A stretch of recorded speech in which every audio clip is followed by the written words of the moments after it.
Good evening. I don't have the dog. That's going to be the biggest disappointment of the week for a great many people. The dog's upstairs, probably standing on a table eating a kid's dinner as they watch one of the Harry Potter movies. I'll get the dog down here at some point. Not Pudge. Pudge, for anyone who wants a little TMI, scarfed down her breakfast, maybe a little too quickly today. Then it came all the way back up very quickly. Then it went back down very quickly, and not because, not despite my objections. I let her eat it because that was some good raw beef that she threw up on the floor, and it's a lot easier than cleaning it up. With that said, people, how's the audio? How is the visual? I'm back in the studio, which is beautiful, wonderful. I actually have to back up a little bit because the fro is taking a little bit too much of the frame, and we've got a good stream tonight. I mean, because I don't know who was listening to the oral arguments before SCOTUS on Friday. My goodness. First of all, we aired it. Barnes was on Eric Hunley's channel, doing it live. And the stream was demonetized for whatever the reason. And 25,000 views later, after everyone's watched it, it got remonetized after manual review. So that sucks for Eric, but hopefully people enjoyed the commentary on the live stream. I had to duck out a little early. Oh man, it was dog vomit. It was just raw beef. I mean, I swear to you, I could have taken it and cooked it if times are not there yet. But one day, who knows? Who knows? No more toilet stream. You know what? I'm an idiot. I did not have to say that was in a bathroom. That could have been anywhere. That backsplash could have been anywhere. But I believe in outright, full honesty all the time, even if the guest did not ask for it. That stream was amazing with Chris Martenson. And I'm trying to find the spot where he gave the white pill moment. And he said how you get out of the mass formation psychosis is like, just keep trying to talk sense into regular people. I need to find that highlight from the stream and then, put it out as a short clip. AOC caught COVID 3 times, vaccinated in Florida. I don't know if that's a joke or not. I do know, and we do know, that AOC, despite imposing and supporting, very, very strict mandates in New York, Washington, yada, yada, everybody seems to flee to Florida. The politicians in Canada impose lockdowns, curfews, and the strictest of measures, and then magically, fly off to St. Bart's, Bermuda, Bahamas, only the best for our dear politicians, the political elite class. Viva, can you update the video on your landing page on YouTube? 2019 was a tumultuous year, but it was a few years ago. Yes, and tumultuous, my butt, in comparison to 2020, 2021, and what 2022 seems to be turning into. Yeah, I don't know. In the chat, what video should I put up as the highlight, or should I put together another highlight montage? That video took a long time to make. Maybe I'll try it, an updated version. Okay, so before we get it, standard disclaimers. If you hear too much noise from upstairs, let me know and I'll, scream from downstairs that everyone should be quiet. Viva, I'm 2 bottles of red wine deep for my heart health. I didn't need that image in my mind. I was not on the toilet this time. The last time I did the vlog a year ago on the elections, I was actually on the toilet. And people were asking me, is that a magazine rack up on your left? Because it's a magazine rack. We were in a cottage, family cottage. They have a magazine rack in the bathroom. And it had like a story about Prince Andrew from 2009. So, okay, look, before we get in, let me just get some standard disclaimers. YouTube takes 30% of all super chats. So if you don't like that, you can give a Rumble rant on Rumble, where we are simultaneously streaming. Rumble has Rumble rants like super chats. They only take 20%, which is better for the creator, better for the platform. So you can appreciate supporting a platform, yada, yada, yada. It is not a right of entry into the conversation. If it is a rude, degrading, or mean super chat, and I happen to read it beforehand, I reserve the right not to bring it up. If I bring one up like this one without reading it, occasionally they will say bad things. Forgive me in advance. I do not do it to approve or condone of the message. Zachariah Kitzman, which might be the best name I've ever heard, says, Viva, general question for you and Barnes. How is Chuck Schumer the majority leader when the Senate is 50 Republican, 48 Dems, 2 independents? I cannot find a good answer anywhere. I'm going to screenshot that because Lord help me if I know the answer. And we'll ask Robert when he gets in here. The fro is looking magnificent this evening. I love seeing the gray streaks. Like remember Jim Henson from Talk Soup had like a white circle on the side of his hair. I just got random sporadic white streaks going across my hair. Let me get into the rant today, people. Because it's a rant. I may get upset. I did an interview, which I can't disclose with whom until the show is going to be broadcast. But one of the questions I was asked was, the progression of my channel over time has gotten angry. First of all, I don't think it's gotten angry as if being angry is itself a flaw. I would call it more righteous indignation, more cynical, more eyes open, more frustrated and impatient with the buffoonery and the chicanery and the political garbage. But I said, looking at the world, if you're not getting angry at what you see going on, that in and of itself might be a problem. There is no virtue in passivity and I don't know, what do you call it? Like sucking in the oxygen on a plane as it crashes. There's no virtue in that. I don't think I've gotten angry. I think I've gotten realistic. But when you talk about getting angry, for those of you who don't follow us on vivabarneslaw.locals.com, I'm having problems with my fish tank. I don't know why there seems to be something of an algae bloom. It's a shade of green that's not normal for a freshwater tank. The fish are alive and the fish are well. And I did a 50% water change. But I said, I'm going to go out and get a UV light because apparently that might kill whatever bloom is in there. I think maybe it'll make it worse. And I couldn't go because stores are closed in Quebec on Sunday as part of their COVID response. And I, for the love of all things that are holy, don't understand it. They've closed stores on Sundays. I drove to the fish market with my kid in the car today to get him to fall asleep, which he did. The fish market was closed. La Mer.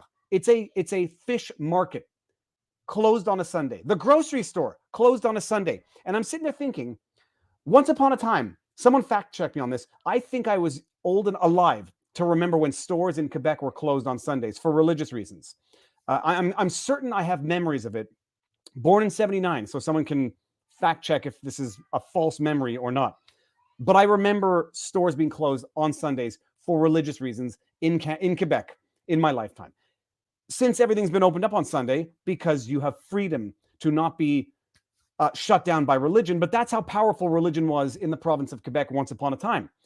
We are now living in an era where the government, under the guise of COVID protections, if you can believe the idiocy, because shutting down stores on a Sunday does nothing except for concentrate people in on the Monday. But setting that aside, the government has now basically said, we are replacing religion. We are the new God, and you will worship us and you will adhere to our dictates the way you did once upon a time when Quebec was a deeply religious province that had stores closed on Sunday. And see, it's beyond that. It's beyond that. I said this in the Viva on the Street rants. We celebrated. We had a funeral in our family today, not immediate family, so it's not a fry and and not a all death is tragic. An elderly person, so it's not unexpected, not expected, but you reach a certain point in life, these things happen. This is what life is. And not to politicize it, not to weaponize it, people. I don't know. It was not COVID related. It was not booster related that any of us know of. It was an acute underlying issue. And we have to have the funeral by Zoom. It was an international funeral, so in a way, the technology is nice in that if you could not have otherwise made it, it's a great way of connecting. But the idea that people now are forced to I want to say celebrate funerals, mourn via Zoom. The government comes in and says, we're shutting you down on Sundays. We're your new God. We are separating you from your friends and your family, and we are now dictating how you mourn the loss of your loved ones. The government is destroying all the fundamental core values of society and ostensibly, and maybe I'm overreacting, trying to replace those core pillars with itself. They are trying to make themselves the new God of the modern era by destroying the underlying values and the underlying principles that made Western society what it was, free and beautiful. And a Zoom funeral is a great convenience if you live overseas and can't make it in for the funeral because whatever. But the idea that the government is controlling every aspect of your life, right down to how you mourn the loss of your loved ones, it's enraging. It's enraging. Because of the internet delay and ads, you'll need to go live 30 seconds earlier to avoid accusations of being late. Touche. Look at this. This is me now. That's me now. And I know because, hold on, guys. This is going to be meta. Okay, that's funny. Hold on, let me screenshot that. Okay, well, I need to figure out the bumper thing that everyone does when they have like a little promo video that goes live before they do. Eric Hunley, help me with that if you can. Okay, I missed a lot of super chats before we bring Robert in the house. I have a magazine rack in my bathroom. You're not supposed to read on the toilet, people. That's how you get hemorrhoids. Of course, everyone goes in with their phones anyhow, so that adds time to the duty. Can you and Robert talk about Washington State trying to pass laws creating C-19 camps and a law banning anyone from questioning the results of elections? Yeah, thank you very much. Now, hold on. I want to get to 2 super chats before we bring in the Barnes. Kaylee Eiserhoff. So I'm angry. I am angry because the world has gone to absolute depths that one would have never anticipated it could have gone to 3 years ago, 2.5 years ago. You tell people that you're not going to be able to conduct funerals, that you're going to be 3 doses to be compliant with the vaccine. And if you don't do that, you're going to be shut out of society for a virus with a 99% survival rate in the original variation, and even more so with the Omicron, despite what Sotomayor thinks. We'll get there in a bit. So yeah, there's nothing wrong with being angry when the world requires anger, but it's how you vent that anger and what you do with that anger to make sure it's productive, and to make sure it's productive, useful, and a value added, and not a black pill. How do you like those SCOTUS questions? My God, talk about misinformed. 100,000 children in the hospital. We'll get there. We'll get there in a few minutes. And then there was one more orange chat, which I believe I may have missed, but I'm going to go back this way. Okay, this is from Richard Doucet. Oh, I know. This name sounds familiar. Viva, I've lived everywhere in Canada, and Montreal was the most frustrating for how early and how often stores would close. The best place for stores being opened is in Alberta, Calgary, and Vancouver, a close second. Richard Doucet, let me see if I can find your chat. And if I can't, I think it's right there. Boom, shakalaka. Yeah, you know what the best place is? New York City for that. Although maybe not anymore, because even if I go to New York, I'm not leaving the house after sundown. It's like reverse zombie land. Yeah. Sun goes down, you go in and you lock the door with the chain, with the bolt, and with whatever. Ray K, you want angry. You need to read The Real Anthony Fauci. Unreal, please have RFK Jr. on. RFK Jr. is scheduled to be on, and we're going to have him on. We just had some scheduling issues, and I was going to get it on Audible today when the kid fell asleep. All right, people, on the menu, because Barnes is in the house and I see him. Let me go back here. Vaccine mandates updates, and we're going to talk SCOTUS because that was over the top. A story that I don't think anybody really cares about, but we're going to talk about it anyhow. The Nirvana lawsuit was dismissed, or was it? I think it was, but it wasn't. FOIA requests.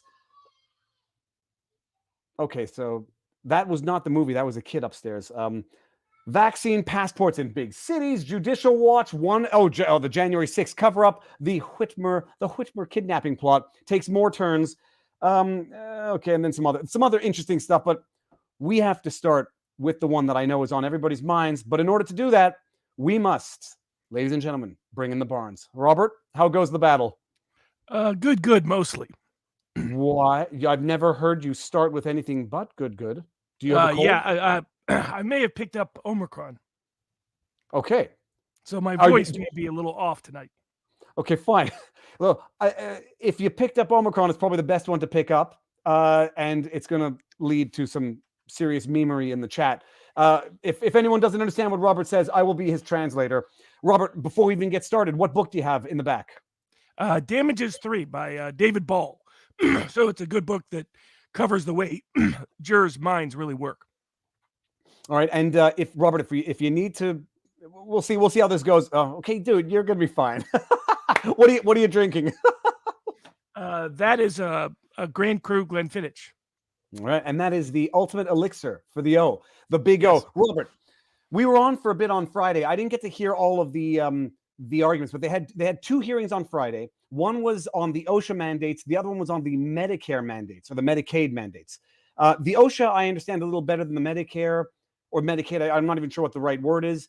OSHA was the Occupational Safety and Health Act, which was basically creating the requirement for vaccination as a workplace safety issue federally throughout all states. And as far as I understand, the question is whether or not the federal authorities have that power, or whether or not OSHA granted that power on a federal basis to basically govern interstate and state employment. Elaborate, because that's not going to be a good enough explanation, and then we're going to get into some of the idiocy sorry, I should be respectful. Some of the gross misinformation that was spoken by SCOTUS, at the very least Sotomayor, that day, that has made the rounds on social. Yeah, the legal question, which there wasn't a lot of judges asking legal questions.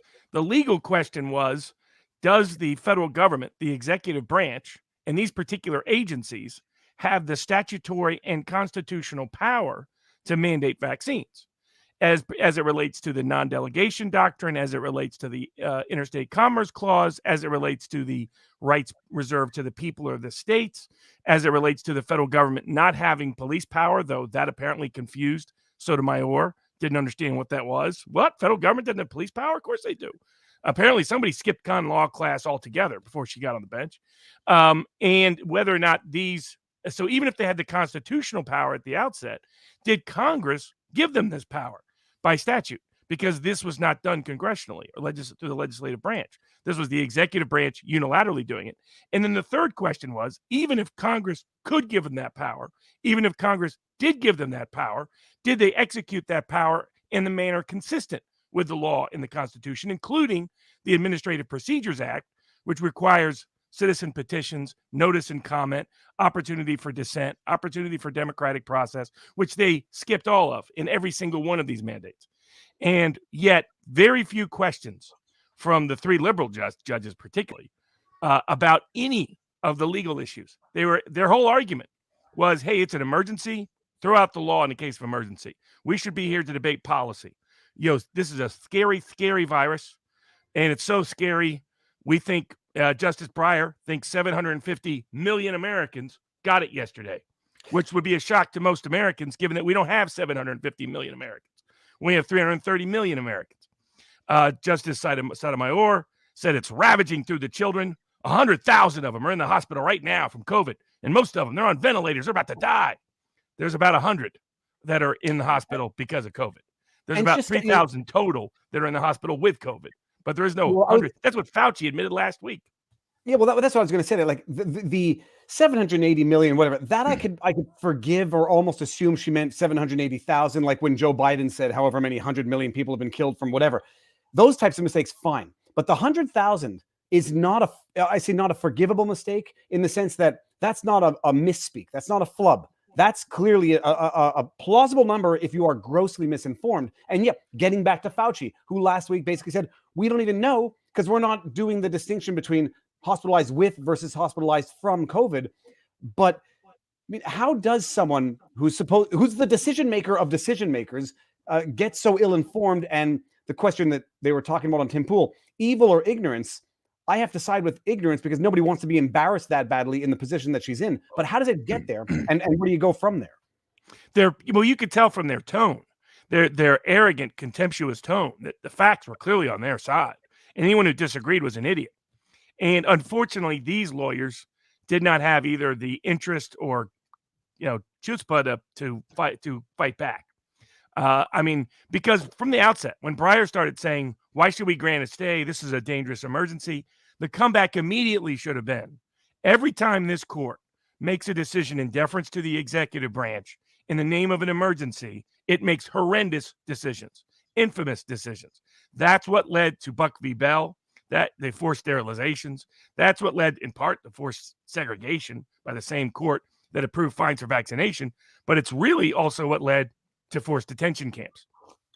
So whenever the courts say, oh, geez, we better not get involved, scary, scary emergency, that's exactly when they need to get involved to protect civil rights and civil liberties. That should have been the first pushback. But the other, they should have pushed back against all of these patently false claims. I mean, Kagan kept saying, vaccines stop transmission. We all know they stop transmission. It's like, no, we now know it doesn't. That's not even in dispute anymore.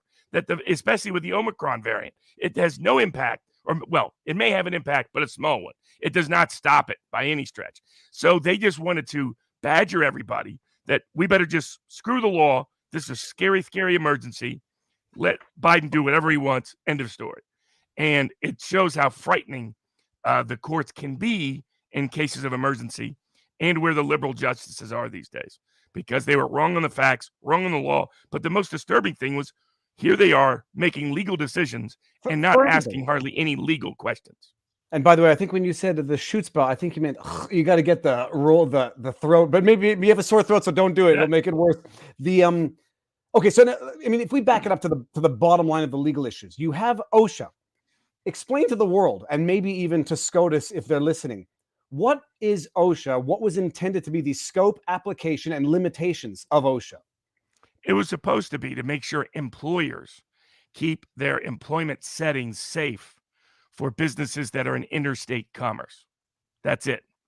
And like that was one of the points Alito made. He said, when is the last time that OSHA has ever imposed a rule that can hurt the employee?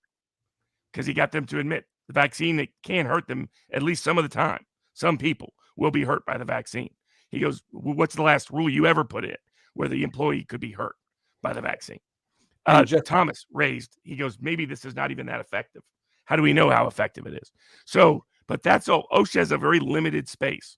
Workplace safety for interstate commerce, not complete control over a person's body. That's never been their grant. And for the YouTube overlords, the statement made by Robert, and I'll echo it. It's not about this vaccine per se. It's a known fact for any and all vaccines. You can have an anaphylaxis response to it. It can trigger shingles. Any and all vaccines can, which is questions you need to ask your doctor before doing anything. It can trigger GBS. Although, in fairness, illness can also trigger GBS. So you have to Guillain-Barré syndrome, which is where your body attacks its own nervous system and paralyzes, sometimes fatally. The question is, when have they ever mandated something that could cause harm to the employees at large? I mean, they touched on it, and it was, as far as I'm concerned, the only tougher argument. They would argue that under certain circumstances, the flu shot has been mandated to employees in the healthcare field, but never by OSHA. But never by OSHA. That was the distinction. So, in what context has the vaccine been mandated for the flu? And then under what context, if not OSHA? Hospitals have done so on their own accord, but with religious exceptions and medical exceptions. Okay. In fact, both the Obama administration and the Trump administration successfully sued hospitals who failed to accommodate religious objections or medical accommodations. Okay, so fair enough. Now, if and when at any point in time flu shots had been mandated, it was industry specific by the employers and not under the guise of OSHA. So now OSHA is intended to protect employees from their employers, employer practices, conditions of employment, and especially like asbestos, rare issues, not commonplace issues. But when you say for interstate commerce, is that to say that a commerce that might operate strictly and only within one state and not interstate would never be subject to the provisions of OSHA? There's only businesses that operate between the states. They can't regulate businesses that only operate within a single state, because the Interstate Commerce Clause is their excuse for this power.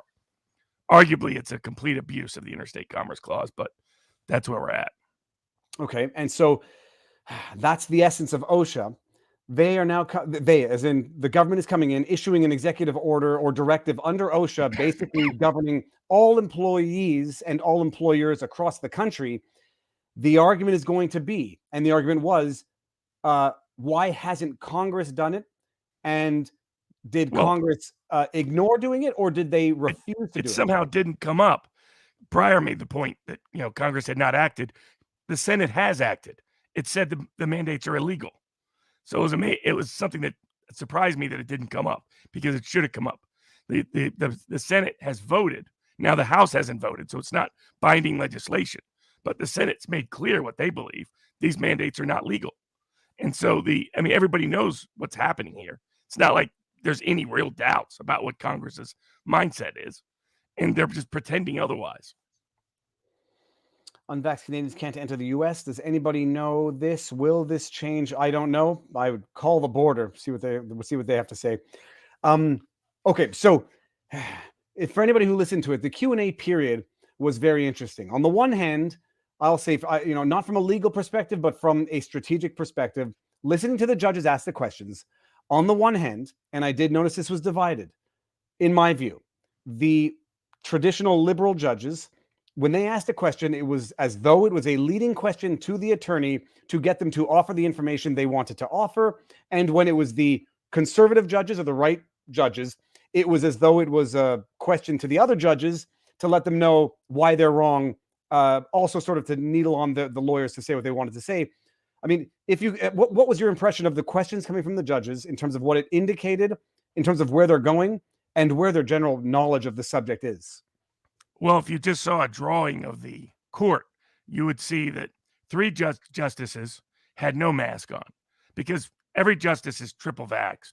Everybody in there was triple vaxxed. Everybody had a clear COVID test to come in. And yet 6 justices were wearing masks on top of everything else. So, but 3 were not. The 3 that were not were Alito, Thomas, and Gorsuch. And their questions were pretty clear that their focus was, do you have lawful authority or not? And what's the basis of your lawful authority? Thomas asked more questions than he typically does, which he's been doing lately as a general habit. So it's clear to me that Gorsuch, Thomas, and Alito are going to say these mandates don't pass legal scrutiny, statutory or constitutional. The only question was, and the 3 liberals were all going to be gung-ho for it, and they all were. Breyer, Kagan, and Sotomayor, who's kind of carving out space as the most, liberal ideologue on the bench now that Ginsburg is gone. And she was glad to do that. She appeared remotely, probably to be extra safe. Who knows? Robert, if I may ask, who were the conservative judges? Conservative, I'll just say the right-wing judges wearing masks. Roberts. It's the 3 centrist. It's what I call the 3 establishment-oriented institutional centrist. Kavanaugh, Barrett, and Roberts.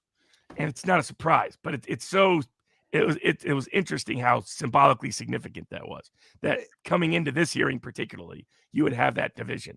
Someone says, Robert, you sound like AJ when he was on the show, and everyone was like, Alex Jones's voice seems deeper tonight.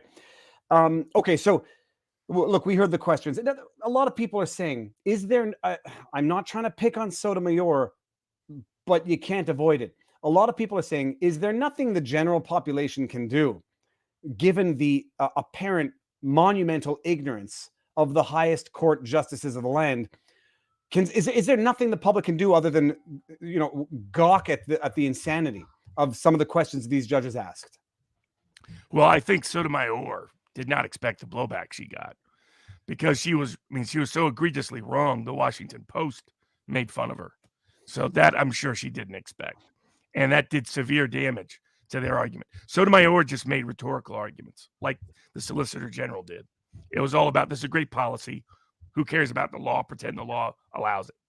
The Kagan, mostly the same. Breyer was trying to get the Solicitor General to recognize arguments that he wanted the Solicitor General to make to Roberts. The Solicitor General wasn't processing it. So the Solicitor General did a poor job arguing. And Breyer couldn't even get the Solicitor General to make. Often judges will ask questions really trying to get a lawyer they think is on their side to make an argument to another judge. That's often what's happening in oral argument. And so Breyer was clearly nervous about where Roberts was going. And he figures Barrett and Kavanaugh might follow Roberts. So he was trying to convince the Solicitor General to highlight some of these common sense problems. And the Solicitor General didn't, probably in part because the Solicitor General can't. I mean, all of this is what they've done, they've never done before. They've never issued a vaccine mandate like this before. They've never issued an emergency rule of this scope without going through citizen petition or notice and comment before. They've never done any of this before. So she doesn't have good arguments to come back.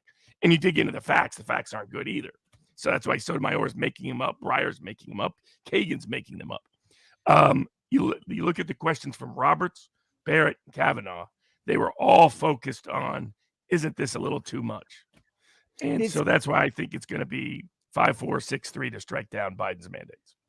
And says here, I was really waiting for one of the sets of lawyers arguing against the vaccine to say, my body, my choice. I guess no one was that brave.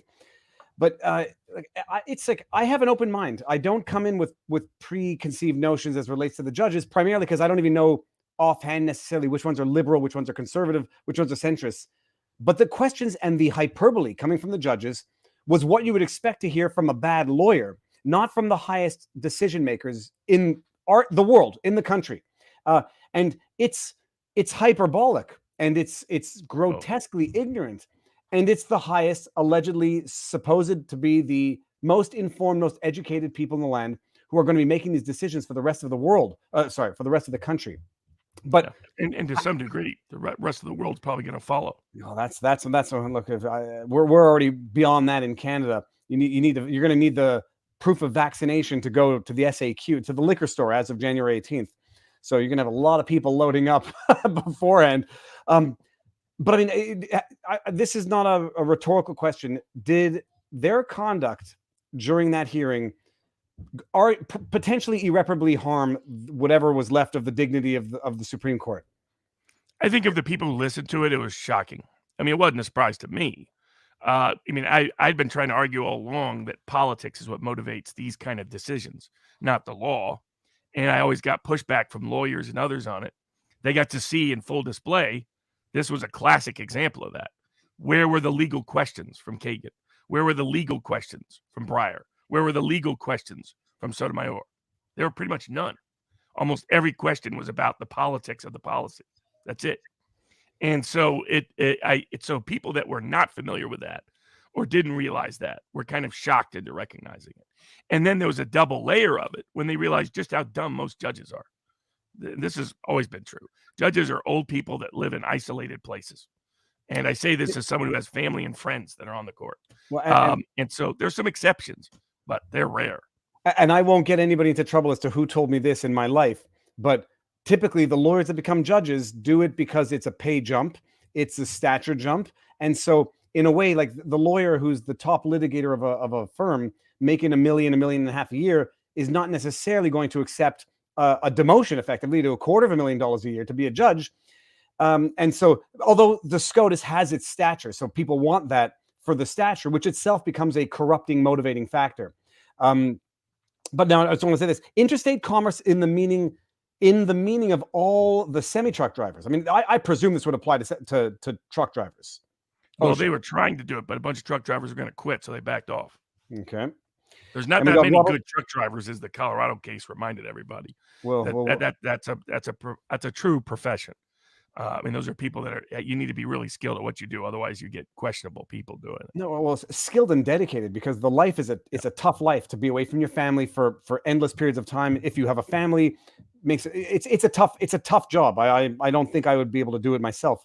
Robert, please confirm my thought that my business clients who mandate the jab could be personally liable for injuries sustained by their employees. We've discussed it before, Chris Whalen. I think so. It's going to be a novel question, but there's clearly a risk that they are.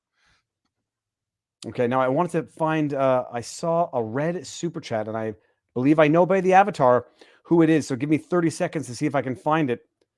Don't give me 30 seconds. I don't need 30 seconds for that. It'll be 5. There we go. Boom. No, it was not the right avatar. Andy Pearson. I'm from the future. SCOTUS sided with Brandon. You could pass as Doc from Back to the Future. I just can't see them. The questions they asked didn't show that. I just don't see two of the three. Kavanaugh's definitely going to say they don't have the power. So all you need is either Barrett or Roberts. And I just don't see them approving this. They might want to try to limit the scope of the decision, but they're not going to approve this. It's too many conservative legal minds say that no way this has the power. If you look at this as a pure legal question, it's a no-brainer. It's only if you're blinded by politics that you even permit this to occur. And Biden administration kind of knows that. Biden himself kind of knows that. Well, they alluded to it a while back as a workaround, but thank you very much for the chat. The question that I had, though, Robert, let's just assume it goes the way you predict, 5-4, 6-3, gets struck down. What's the next move from Biden and the federal? Because if we follow what happened in other SCOTUS cases, they say a month later, well, yeah, good for you and what you said in the Supreme Court. We're going to try it again with a different spin. I mean, it's possible, but I think that they're going to just knock all these down. And they were making the point, even Breyer was making the point, that this is clearly an attempt to put a bunch of elephants in mouse holes to have one uniform federal policy that really should go through Congress. Even Breyer was kind of conceding that. He thinks it's good policy, but he doesn't think this approach is going to work as well. And so, I mean, I don't think Breyer will join the conservatives unless he can really limit the legal precedent set. But I think they're going to say the OSHA mandate, the Medicare mandate, the federal contractor mandate, all are no good. And then it's going to go back to private businesses and a local government level where the fight will take place. You can fit an elephant through a keyhole? I mean, you just need a big enough blender. So I mean, that's basically the mess of law that they would have to make in order to do it. Okay, so that was on the OSHA. Have we left anything out of OSHA? No, that covers it. And the Medicare mandate's pretty much the same. There's not a lot of difference. It's all, I mean, the same arguments were made, policy arguments by the liberals, questions about this use of power by the conservatives, and in particular, and the centrists saying, isn't this a little too far? Are there any limits here? And they couldn't say, I mean, if you can mandate this, could you mandate people eat broccoli once a day? Right. I mean, what else could you mandate? Well, Robert, some people had asked the question rhetorically. If you can mandate this, why could you not, and how could you logically not mandate all vaccines? Just mandate all vaccines. Oh, absolutely. Mandate medicines, mandate therapies, mandate, I mean, anything. Mandate people not be above a certain BMI or weight. You could keep going on and on and on and on and on. That's why it's like that there's no meaningful limit to what the Biden administration is proposing. And they failed to provide one to the Supreme Court while admitting that there's a bunch of things that they really couldn't do, even though the logic of this case would be that they can do it. And I think we talked about it. I don't know when we talked about it, but the truck driver, segue into that, although we'll come back to other stuff while it's in my brain. The truck driver who had his sentence reduced or commuted from 110 years to 10 years. I know we talked about it last week, but I think I saw a story this week, which was the judge on the case effectively criticizing the governor for not respecting the judiciary because apparently the governor, I hope it's the governor, commuted the sentence before there could be a rehearing on the sentence before the judge. And the judge, I guess, took offense to that. Had you heard about that controversy? I had not. Okay. No, it is, I guess I was just curious as to the politics behind it, where the judge, not the judge, but the governor commuted the sentence before the rehearing, before the judge, and the judge is like, I respect the government, and the government doesn't seem to respect me. Okay, so and now I guess on the subject of the vaccine mandates now, or overall, what has been the updates from the battles that you are waging, Robert, and others? So the Head Start mandate was struck down in another court, federal court in Texas. So it's been struck down now in about, I think, half the states. A Louisiana court struck it down. A Texas court struck it down. So that was good on that side of the aisle. A bunch of other cases are going to be heard fully on appeal in the vaccine mandate context. A bunch of the California school districts lost the ability to do a vaccine mandate until the state mandates it because of a procedural issue with state law. And the Navy SEALs won the first ever injunction against the military vaccine mandate in federal court in Texas, because it was clear that the Navy was not giving meaningful religious objections the right accommodation, which the Religious Freedom and Restoration Act required. And that was a very big ruling. A lot of people thought it couldn't happen because it's so hard to challenge military rules in federal court. And this court stepped in and, in my view, made the right decision on behalf of Navy SEALs to stop the vaccine mandate as to them. So those were the really good rulings on vaccine mandates over the past week. And I will take this time to know we have breached the 10,000 live viewer mark on the YouTubes, and we're at 2,000 on the Rumbles. So at this point, I invite everybody, if you haven't already given a thumbs up, I don't care if you do or you don't, but I appreciate if you do, and drop a comment just so the chat goes absolutely haywire. Robert, we're having RFK on, right? At some point? I mean, I know we had to reschedule. Yeah. Okay. It's figuring out what its most recent schedule is. Okay, so those are the vaccine mandate updates. I read a case. It was in respect of the January 6th, which we have to talk about, that day of commemoration, to make a mockery of actual commemorations. But there were some, I think it was Navy members who had been dismissed for not getting vaccinated. Are those Had you heard Yeah, that the story? Navy SEALs won their case, so that they were protected in their position for the time being. And it's a Right. good sign of what might happen in general in the military because of the Religious Freedom and Restoration Act that I think the military had not paid attention to sufficiently. I'm from the future. Barnes is a god now. All right, I'm curious to know that. There's one other red one, which if I don't get to it, it's from Red Fish Bluefish, and there's no chat. It's just a $50. There's no comment, just a $50 super chat. Thank you very much. Okay, so the Navy's the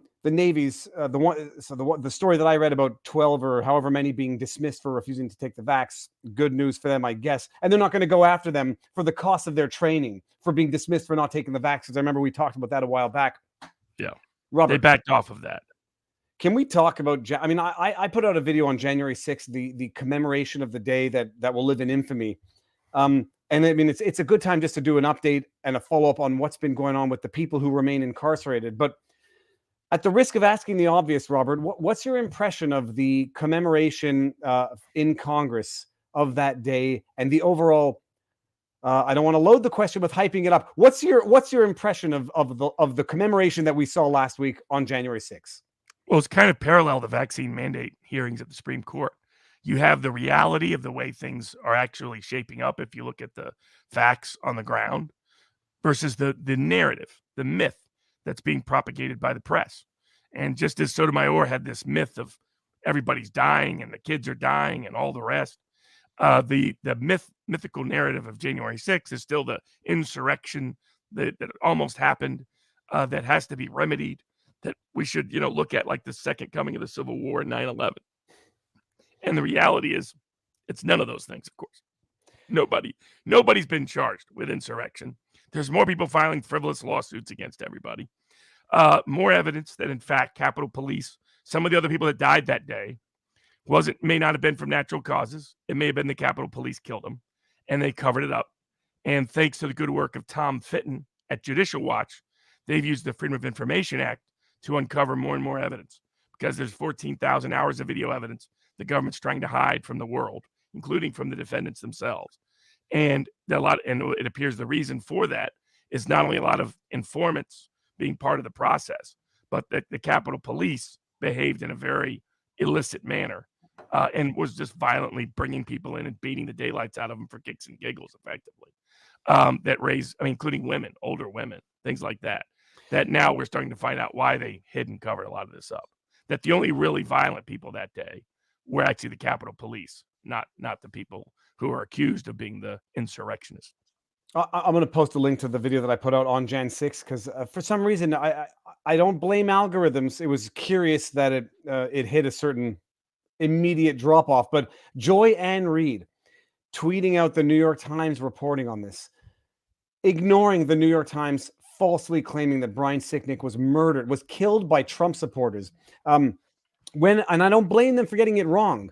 I blame them for getting it wrong when they knew it was wrong or questionable at the time, and running with the narratives that, people were killed. And then when it turned out that they died of medical emergencies, people died. And then ultimately we're finding out maybe someone else was killed by the police, but the only person that we know that was killed was point blank in the neck by a DC officer who's hailed as a hero. We've seen how they've weaponized the events for congressional hearings, to go after Bannon again, to ostensibly go after Tucker Carlson and others.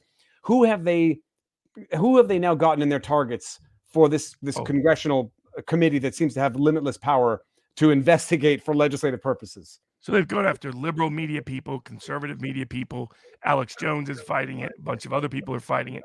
But their latest person is Sean Hannity. They're now going after Sean Hannity's private communications. So it shows what a complete political witch hunt it is. It has nothing to do with figuring out what happened in January 6th. For that, they should be asking, what did the feds know about QAnon and where did QAnon come from? But they're not asking those questions. Not lovely Congresswoman Cheney or the rest. And so it's purely a political witch hunt on a grand scale to push a fake narrative that's just complete mythology that they're hoping they can abuse congressional power to achieve and attain. And we'll see whether the courts step in or not. But at some point, they should. Whether they will is an open question. And for anybody on the interwebs, on Twitter, there was a picture circulating that was like all of the members of Congress holding candles on the steps, holding a vigil. and it seemed that might have been suggesting that was a vigil for January 6th. It was a tweet on January 6th that went quasi-viral. I just did a reverse lookup for the image, and that image was not a commemoration for January 6th. It was a commemoration for the lives lost due to COVID, which may be just as egregiously politicized as January 6th. Just so you know, if you see that image and retweet it, thinking it makes a mockery of Congress for commemorating January 6th, different context, maybe just as egregious. But any news on Steve Bannon? Because we haven't heard anything since. Yeah, his trial apparently is scheduled, I think, for July 9th, if I saw that right. His freaking trial. Jury trial in D.C.? Yeah, but it's in D.C. Good luck finding an impartial jury in D.C. It will not be broadcast, or will it? Won't, because federal court. Okay. All right, let's just see here. We got some chats. The Navy kicked out 12 who were not SEALs over the vax. Okay. Did that change anything? And I think they're filing suit too. But that Navy SEAL suit will help everybody else. Here's a question. Not a banned account. No, Tom. Oh, it's no. I'm joking. Why isn't the Supreme Court mentioning Korematsu versus U.S. or Hirobayashi versus U.S.? Our federal government has unlimited power against dangerous citizens. Yeah, I mean, they're not mentioning it because that's an embarrassment to them that they did what they did. That's why.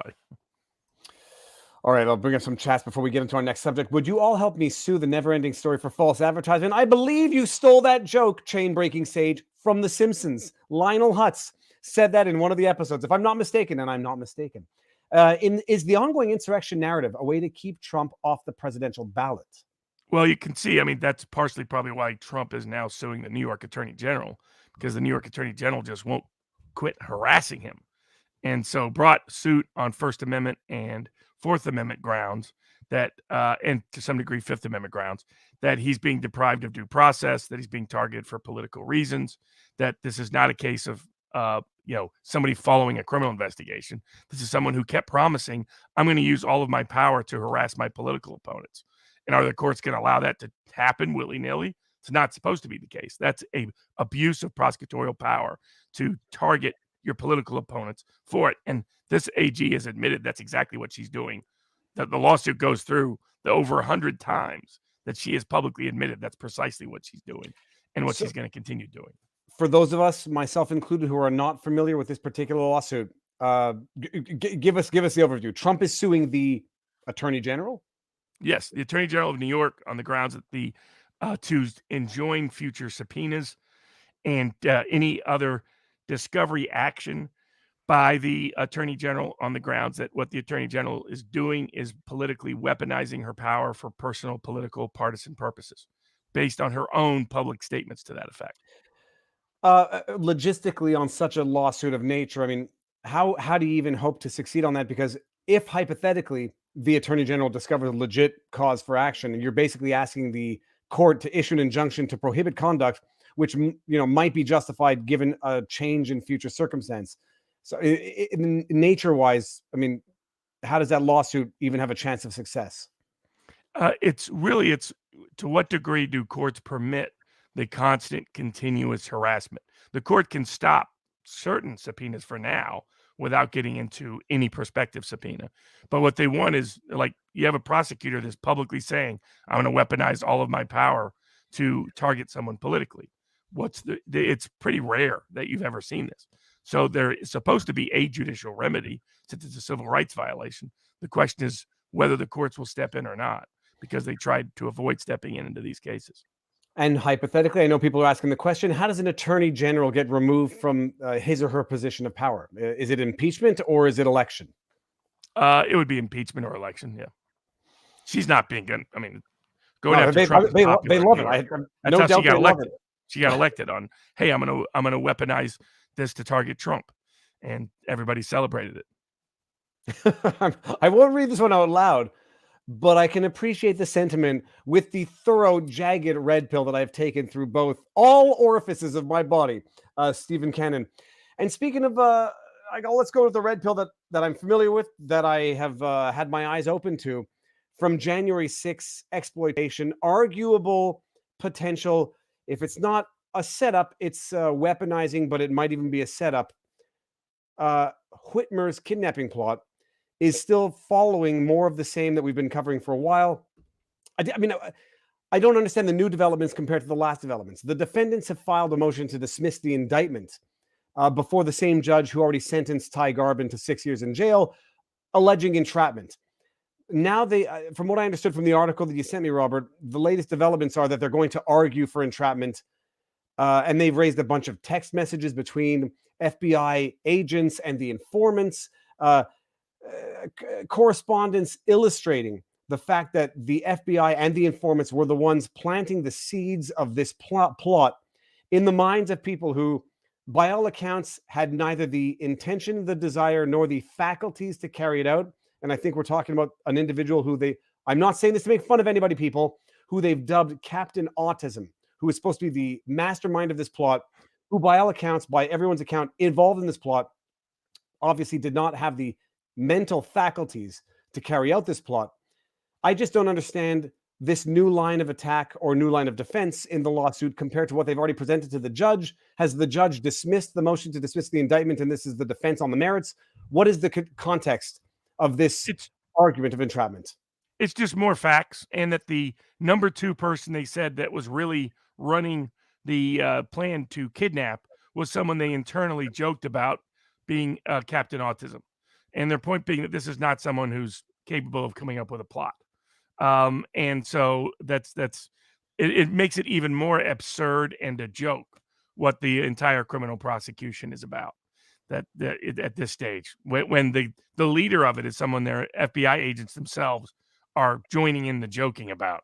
So it's the FBI agent kept saying, "Hey, please do this, please do this, please do this." And they kept saying, "No, no, no." And they decided, well, we'll get Captain Autism to do it. You know, it's a crock. It's a crock. And just so everybody appreciates, at one point, some of the alleged there are defendants. Some of the alleged kidnappers said, we're not comfortable with an offensive kidnapping. I mean, they have text messages of the defendants themselves saying, we don't want this. And then you've got text messages between the FBI and their informants saying, push it anyhow. We don't care. Don't let the facts get in the way of a good plot. Something along those lines.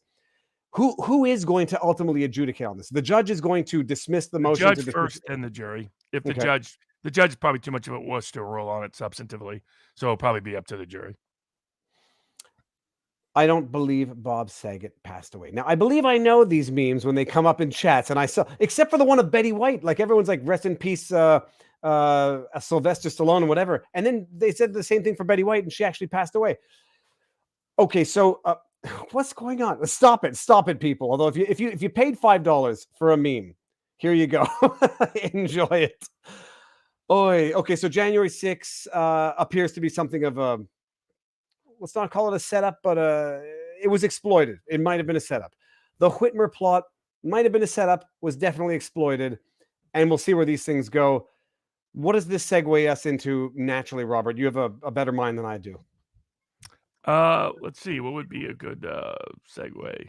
Let me get my screenshot. You know what? Let me segue into one of mine. We'll get to Canadian law for a second, people. Because I don't.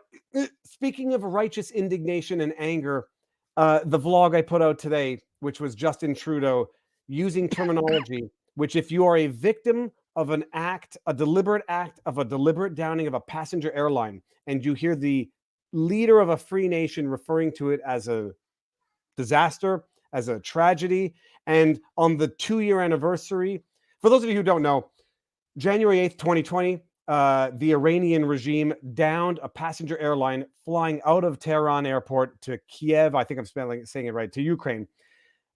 2 missiles downed a passenger airline because they thought it was something else. Okay. For a month or for however long, the Iranian government refuses to give the black box to the Canadian government because there were 63 Canadians on the plane. I don't know why there were so many. Side issue. The Canadian government, on the 2-year anniversary of the deliberate downing of a passenger airline, commemorate all loss of life from aviation disasters. Aviation disasters have claimed too many lives, and we will work together to increase the safety of air travel. And I said, this is the most offensive bastardizing of language to minimize the loss of human life from a deliberate act, to make it sound like it was an accident to anybody who doesn't know, because you're 2 years out of it. Some people genuinely don't know it was a deliberate act, albeit a mistaken deliberate act, apparently. And I genuinely loathe my government in a political sense. In the useful, righteous indignation, people should know the truth so they can vote accordingly the next election. And if they continue to vote, that's what you get. That's my segue. Canadian law. Justin Trudeau, the most embarrassing national leader in the history of the country. And we'll leave it at that. Speaking of international law, Pfizer, who might be in the news for other reasons right now, had a lawsuit reinstated against them for literally aiding terrorists. They helped fund terrorism in Iraq. They said they were doing so to help provide needed medical goods, but they appear to have been doing so in ways that broke the law.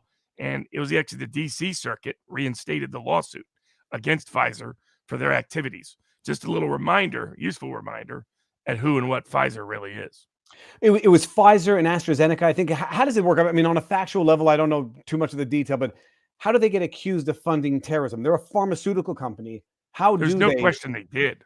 The only question is whether they were legally permitted to do so. So they knowingly went into business with various terror groups in Iraq, purportedly to facilitate medical products being distributed there. But bottom line is they helped fund them. And they had a range of excuses that the district court originally let them get out of jail for. But the D.C. Circuit reinstated the lawsuit. And so it'll be an interesting lawsuit to watch, because basically it's a violation of various international legal standards. And so they're doing business with known terrorist organizations who are buying their product with, I presume, known terrorist monies. The argument is going to be even the victims of terrorist regimes, or the citizens within terrorist regimes, need medicines. And so who else are we going to do it with? Yeah. All right. And by the way, it seems that Bob Saget death looks real, unfortunately, trending everywhere. TMZ reporting it as well. And now you just know everybody's collective conscience is going to say, was he recently?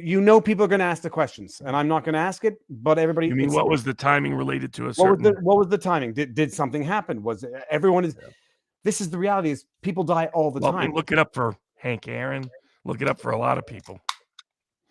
And the rumor was with Betty White, and and then people said they come and say no, but here's the reality: old people pass away, and the older you get. To quote our first movie reference, if Keith Richards suddenly drops dead, I'm going to say it's the vaccine. Okay, that's not to make light of it. I didn't know Bob Saget, not old enough. Oh boy. Okay, well, we'll look at that. Yeah, Marvin Hagler. That was another one. No, the problem is, and then I put out a tweet the other day. It's like we're seeing one clip after another of soccer players having issues, and it's just a problem. Maybe these things happened before, and it's just at a rate. It's much higher. It's triple the rate of normalcy. The soccer stuff, even from what I've seen, is a higher rate. One explanation that I heard, by the way, from an expert, a medical expert, was that they're training increasingly harder now.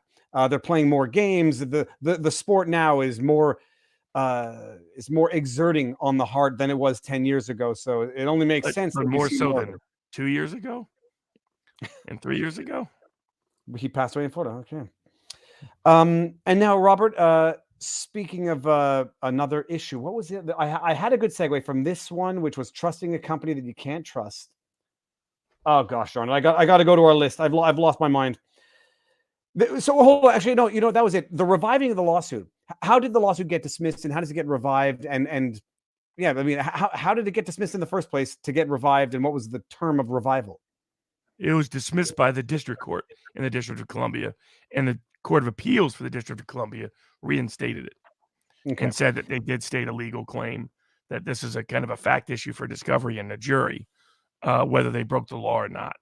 But just the mere fact that they could even be sued for such a thing tells you where Pfizer's moral compass is. Well, I just love the fact that it's dismissed and reinstated, but these are the same companies, people. It's not that I was correct that it wasn't Pfizer that paid the biggest criminal penalty. It was Johnson & Johnson, but these are another one. But yet, trust them. Trust your government, which has had decades of proven history of corruption and civil rights abuses and testing on its own citizens. Trust the pharmaceutical companies, which have the past, present, and future of what we've seen. And if you don't, you're the extremist. And then the other problem is like there's drug addiction, there's depression, there's a lot of other stuff. So nobody's jumping on any because of a lot of the lockdowns. Frankly. Well, that's another issue. And and I'm not making light and I'm not making jokes. I'm just bringing up the chat. Speaking of lawsuits that were dismissed to be reinstated, while I do this, I'm just going to scroll all the way down. Even at 15-second delay, Robert, the chat is out of control. But we're almost at 12,000 people here, so this is going to happen. Oh, here. Geez Louise, Andy Pearson from the future. Okay, sorry, I'm not making light. I do not make light of tragedy. But thank you very much for the super chat. Andy, my goodness, Andy Pearson. We know you're going to be right on one of these predictions. Speaking of lawsuits that were dismissed on grounds that do not seem to be permanent, the Nirvana lawsuit. Nobody cares about this decision, Robert. Nobody cares about the lawsuit. Everyone's had enough of this guy. But nonetheless, it made the news. The lawsuit was dismissed. It was not dismissed on a motion to dismiss. It was not dismissed with prejudice. It was dismissed apparently because the plaintiff failed to respond to what I guess was what we call in Quebec a motion for particulars, a request for I don't know what the term is in the States. The defense had asked for additional information on the plaintiff's claim. The plaintiff had a certain time frame within which to respond and didn't, and therefore had their lawsuit dismissed. But the judge basically said you have a second chance to respond to this request for information. And if you don't do it, it will be dismissed without prejudice, meaning they can still refile. Have I misunderstood the context? Yeah, I mean, in the States, the way that works, in criminal cases, you can do a motion for a bill of particulars. In the civil context, in most states, you have some old states that follow older rules. But in most states, how that works is you move to dismiss, and the court says, I'm going to let you amend to allege more facts that might allow you to survive a motion to dismiss. And that's what happened here. So the first complaint was dismissed, but with the permission to amend by a certain date to allege more facts that might survive a motion to dismiss. And then they just didn't do it. So the judge is still giving them the time to do so, but saying for now it's dismissed, but it's up to you to refile by the 13th, I think the judge said, or the case is permanently dismissed. Okay. So we'll see if if this was an accidental oversight or it's because they know they really don't have a case. I still think from when we discussed it before that they don't have a case. There was I saw a review which went over the details as to why there's a good argument that they don't have a case on the merits. But even still, you presumably take it there because I guess if it gets dismissed now, there might be cost or legal fee issues if you get dismissed on this basis. Like if you get dismissed for not responding, is there any sanction? No. Yeah. No. Okay. And nobody. The lawsuit is a doomed lawsuit. The guy's got the Nevermind tattooed on his chest. He's celebrated that image himself over and over again. He's made money off of it. He's made fame and notoriety off of it. The ultimate irony, some people said, was if he finds out it's not even him in that baby picture, because nobody can recognize the kid but for himself bringing it up as an adult. So the lawsuit is doomed to fail. He might have been hoping for a nuisance settlement, which by all accounts he's not going to get. But we'll see. So that's it. And it was dismissed. It's not a permanent dismissal. I read the articles. I didn't read the dismissal. They will remedy and not refile, but correct, and suit will continue. And we'll see where it goes. I love how, okay, I believe, Governor, another one who does that. I thought you were talking about Trudeau, blames the driver for the I-95 thing while others blame Youngkin. That's a special kind of stupid. He doesn't take office till the 15th. I haven't heard that, but yeah, there were a bunch of people that were blaming Youngkin for the there was like an 8-hour delay on the Virginia highways, not realizing that Youngkin wasn't even governor yet. Yeah, the delays are what? They're not clearing snow? Like there was a massive accident, or they're just not clearing snow fast enough because of COVID? I think it was not clearing snow, but I don't know I know the fact of the backup, but I don't know the why. All right, now, Robert, it's not on our list, but let's talk about it because it's very, very important. You had Fauci coming out. We mentioned it earlier, coming out and confirming I want to imitate his New York accent, but that might get me into trouble. You get him coming out and saying, we're 2 years into this. And this is something that the conspiracy theorists of 2020 were saying from the get-go. A dude got killed on a motorcycle accident. I put this in the video. It was attributed as a COVID death. And you had people calling these people conspiracy theorists, moron, losers, right? Whatever you want. And we are 2 years into this. And all of a sudden, you have Fauci acknowledging, not exactly in the same context, but in a different context, saying, we don't know there are children being hospitalized with or because of. We don't know because they don't do that breakdown. You have Hochul, the new governor of New York, I think it was her, saying the exact same thing. You have the dude in Ontario who looks like Lenin. What's his name? Kieran something or other. If anybody remembers, let me know. You have the doctor in Ontario saying the same thing. You have the doctor in Quebec. It's 2 years in. And we have our medical professionals and experts effectively confirming that they're idiots. Because if you don't know this one question 2 years in, you're idiots, liars, or corrupt criminals, or any combination thereof. How does it happen, Robert? And what is going on now that this question is being asked by all people across nations at the same time? Well, I mean, what's disturbing in this light is that there's hospitals now considering denying medical care to children based on whether or not they're vaccinated, including emergency medical care. I mean, even though the vaccine has only been authorized, not fully approved ever for children, and that's subject to future litigation that's coming down, that we're to that point, which is just a different degree of insanity. And they're admitting and acknowledging what they have to admit and acknowledge when the pressure gets high enough. They're still living off of key decision makers are still living off of the lies, like Justice Sotomayor and others. And so hospital administrators. And so, I mean, Robert Malone did that great detailed breakdown with Joe Rogan, and then YouTube removes it entirely. So it gives some sense for it. And you have new vaccine passports in Boston, Chicago, Philadelphia, New York, San Francisco, and LA. And a lot of these big cities are rolling them out. And I mean, now it has led already to a lawsuit in New York. I know of people who are looking at lawsuits in every other one of those cities. I think a suit may have already been filed in LA. But you can't get basic services unless you have, my daughter in Tennessee, she decided to get vaccinated. That's her choice. But guess what image they put on her driver's license to let everybody know she's vaccinated? Tell me it's a yellow star, Robert, and we'll have a good laugh. Yes, it was actually a yellow star. That's the recommendation from the DMV. I thought that couldn't be. And I was like, oh my goodness. See, what the heck? Someone sent me an image to that effect or tagged me in an Instagram post. And look, I'm neurotic. I recognize the limits of my own technical abilities. I'm not a journalist. I think we're analysts. So I can't go out and vet the authenticity of this. But I get these messages all the time. Someone sent me a sticker. It was a pin, allegedly, that their kid got to show that they were vaccinated. A yellow star, a 5-pointed star, not a 6-pointed star. As if that's going to make a freaking difference to anyone with half a brain. But Robert, if you say apparently it, I will teachers in classrooms are making unvaccinated people put stars or something on them to tell everybody they're not vaccinated. I mean, there's this extraordinary level of discrimination taking place all over the place. That's good news that the Fifth Circuit Court of Appeals revived the Tony Tipton suit. We'll probably break it down in more detail next week. Good. Just wrong. I'm thinking of Tony Timpa, not Tony Tipton. What's Tony Tipton? I think I remember it, but I need to look at it to make sure I got the right suit. We'll talk about it next week. Robert, it's nuts. And another one that I can't vet, so I don't share it. But I've heard that in British Columbia, they're following suit from Quebec. Vaccine passport for alcohol and marijuana stores.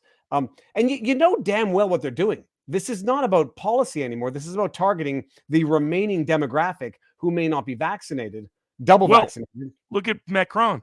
Macron, the head of France, said he doesn't consider unvaccinated people citizens of France. Well, and I want to point out why that's fundamentally racist and might be true to French history. We know the demographics of who is likely to get vaccinated and likely to be resistant or reluctant. And given France's history vis-a-vis Algeria, vis-a-vis North Africa, vis-a-vis other countries where other countries and other citizens within their own country where that they might be more reluctant, statistically speaking. It's nothing shy of overt racism. And I said it when Trudeau was implementing it here. They know who they're targeting. And if they don't know who they're targeting, they're idiots. And if they do know who they're targeting, they're racist. So take your pick, take your poison, Macron. But we know darn well, when you say that, you cannot know who you're not targeting. And when you say you're there to make their lives hell, well, that would be true to French history in terms of what they've done over the last 50 plus years. But people are asking, Robert, what do you do? And how do you, let's make sure this doesn't get misinterpreted. How do you battle back in a legal sense? How do you combat this in a legal, lawful sense without turning yourself into a criminal, thus allowing the state to do whatever they want to do to you in the first place? What do you do? Well, I think it's three ways. Fighting back in the court of public opinion. We have a record number of governments in the United States at the local and state level passing laws that are banning vaccine mandates for the first time ever. We have a record number of legislators and congressmen, even United States senators, for the first time ever saying vaccine mandates are wrong in a particular context. First time it's ever happened in American history. And we're seeing many courts push back, and because they're listening to the court of public opinion. So the first place is the court of public opinion. The second place, and for anybody who has doubts about that, just go back and listen to the oral argument, because that's all justices, all they're doing. Now they're picking which court of public opinion they're listening to, but it tells you how important politics, policy, and public opinion are to judges, even at the highest level, because that case was all about public opinion and almost little to none about the law. Public opinion comes first, law comes second. So influencing public opinion is critically important, and we have had the greatest success in history fighting back on these things. And then it's fighting back in the courts of law and using your legal remedies. A lot, millions of Americans have used religious accommodations that have been granted in one capacity or another, just by the evidence that's coming out in these various court pleadings and proceedings, that most employers didn't try to do what Tyson Foods did, which was, fire everybody who had a religious accommodation. Most did not. And those who did do that are facing extensive litigation related to it. And then third, vote with your dollar, vote with your feet. That's what I've been telling people: move out of blue states. I've been telling people that from California for the last decade. It's like, I see where the state's going, and if you like liberty of any kind or simple rationality, you better get the heck out of this state. Only live here if you have to. And I think that's the same true of all the blue states. The blue states the Supremes did hint that they're not going to interfere with state mandates. That now that doesn't mean they won't require religious accommodations. I think they will ultimately require religious accommodation. But they did suggest in their comments at the oral argument that otherwise they're not going to have a problem with that mandate to the state level. So stay out of blue states if you can do so. And it's at some point it's going to be the reality in Canada, and it's only it'll be easier for those with the means and much more difficult for those without the means. At some point, leave. Let it go bankrupt. Let it go crazy on its own, and let it do it in a way that absorbs the people who want to be there or who choose to be there, and save yourself at some point. Not to be cryptic or cynical, but I'm going to bring up this chat. They're trying to remove the control group as a scapegoat for their evil. I mentioned that a while back. It's like, this is a fair argument, but getting back to the public opinion, Robert, I say this and I'll say it over and over again: never violence, because I genuinely believe they would relish a violent response. The powers that be would love January 6th. January 6th wasn't even a real violent response, and they've parlayed it to great political profit. So, I mean, it's just it's not a realistic fight you could win anyway, and it'll backfire against you quickly. And so it's just a bad strategy tactically, aside from moral issues with it. No, that's it. And reporters, journalists, people out there looking for inspiration, categoric no. Take January 6th and just apply it mutatis mutandis to someone goes and breaks windows downtown. Someone goes and accosts a politician because of their COVID mandates restrictions. You know what happens then? They'll do tenfold what they're doing with January 6th. Lockdowns, military in the street. It's almost what they want, or they would not have a problem with it occurring, because ultimately you won't do jack squat. You won't achieve the goal, but you will have achieved their goal. And so my solution, I don't think in Canada the courts are going to do anything.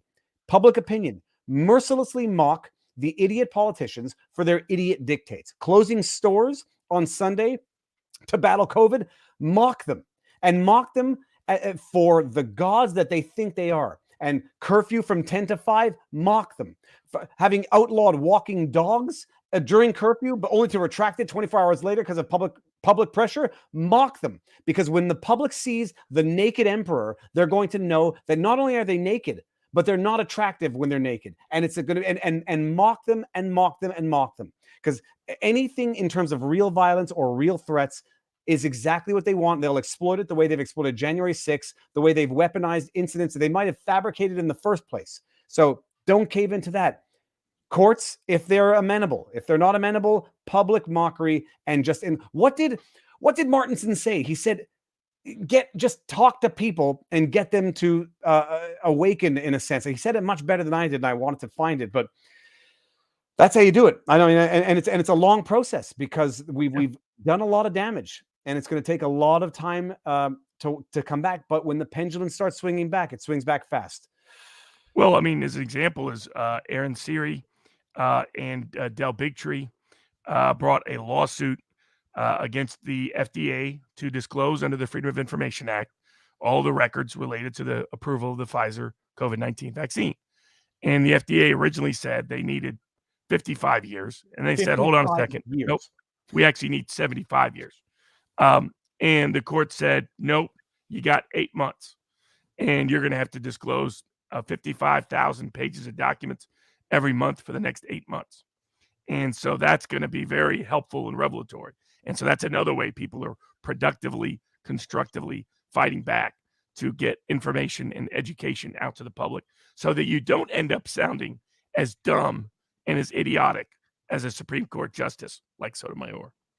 And Jojo Meru, I don't delete comments and I don't censor them unless it's an overt, true threat, in which case I'll flag it and let YouTube find the account. But so if you've noticed that, it's not me, but thank you for the super chat. I won't read it. I don't want to get in trouble because we don't dispense medical advice. But thank you for the super chat.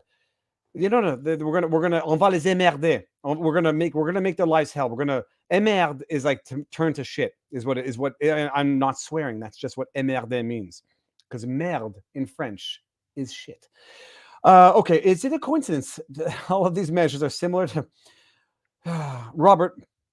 A lot of people don't appreciate, and maybe if you're comfortable with this historical segue, the transition, the slow scope creep, to use a modern term, of how Germany went from what it was in, let's just say, early 30s to mid 30s or late 20s. Yeah, really, it's between 1929 was the turning point in Germany. No, hold on a second. I'm going to have to decline that call. Screenshot that. Oh gosh, I've lost my screen. Are we still there? I'm still here. Sorry, I got a call. I have to go screenshot that number because I don't know where that number came from. Okay, I'll get it later. But yeah, sorry. I mean, really, frankly, this started in Britain and the U.S. The ideas for eugenics and social Darwinism were British and American ideas, and the Nazis were always cited British and American authorities. Particularly, like, I'm waiting for somebody in one of these vaccine mandate cases that gets up to SCOTUS to just go after them on this issue. To say, like you the last time you got high and mighty on when you thought public health authorities should be completely deferred to was when you said 3 generations of imbeciles was enough in order to force sterilizations that became the law of the land for 50 years that led to forced sterilizations of poor women all across the country. So maybe you should be a little bit more careful before you get up on your high horse about what you think medicine is, before you take off that black robe and put on that white lab coat and pretend that your professional class compadres are the ones who should dictate and direct public health policy in America, because you have a long history of being atrocious at it, abominable at it.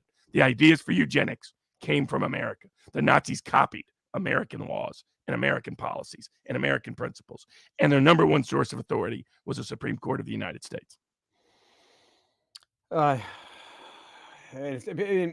people should just go look into the history. Everybody thinks, I don't want to compare it to Nazi Germany. It's the easiest and most it's the easiest example. It's the easiest one for people to distinguish. But people go crazy slowly, and it doesn't happen overnight. But just people out there who think it doesn't happen in real time.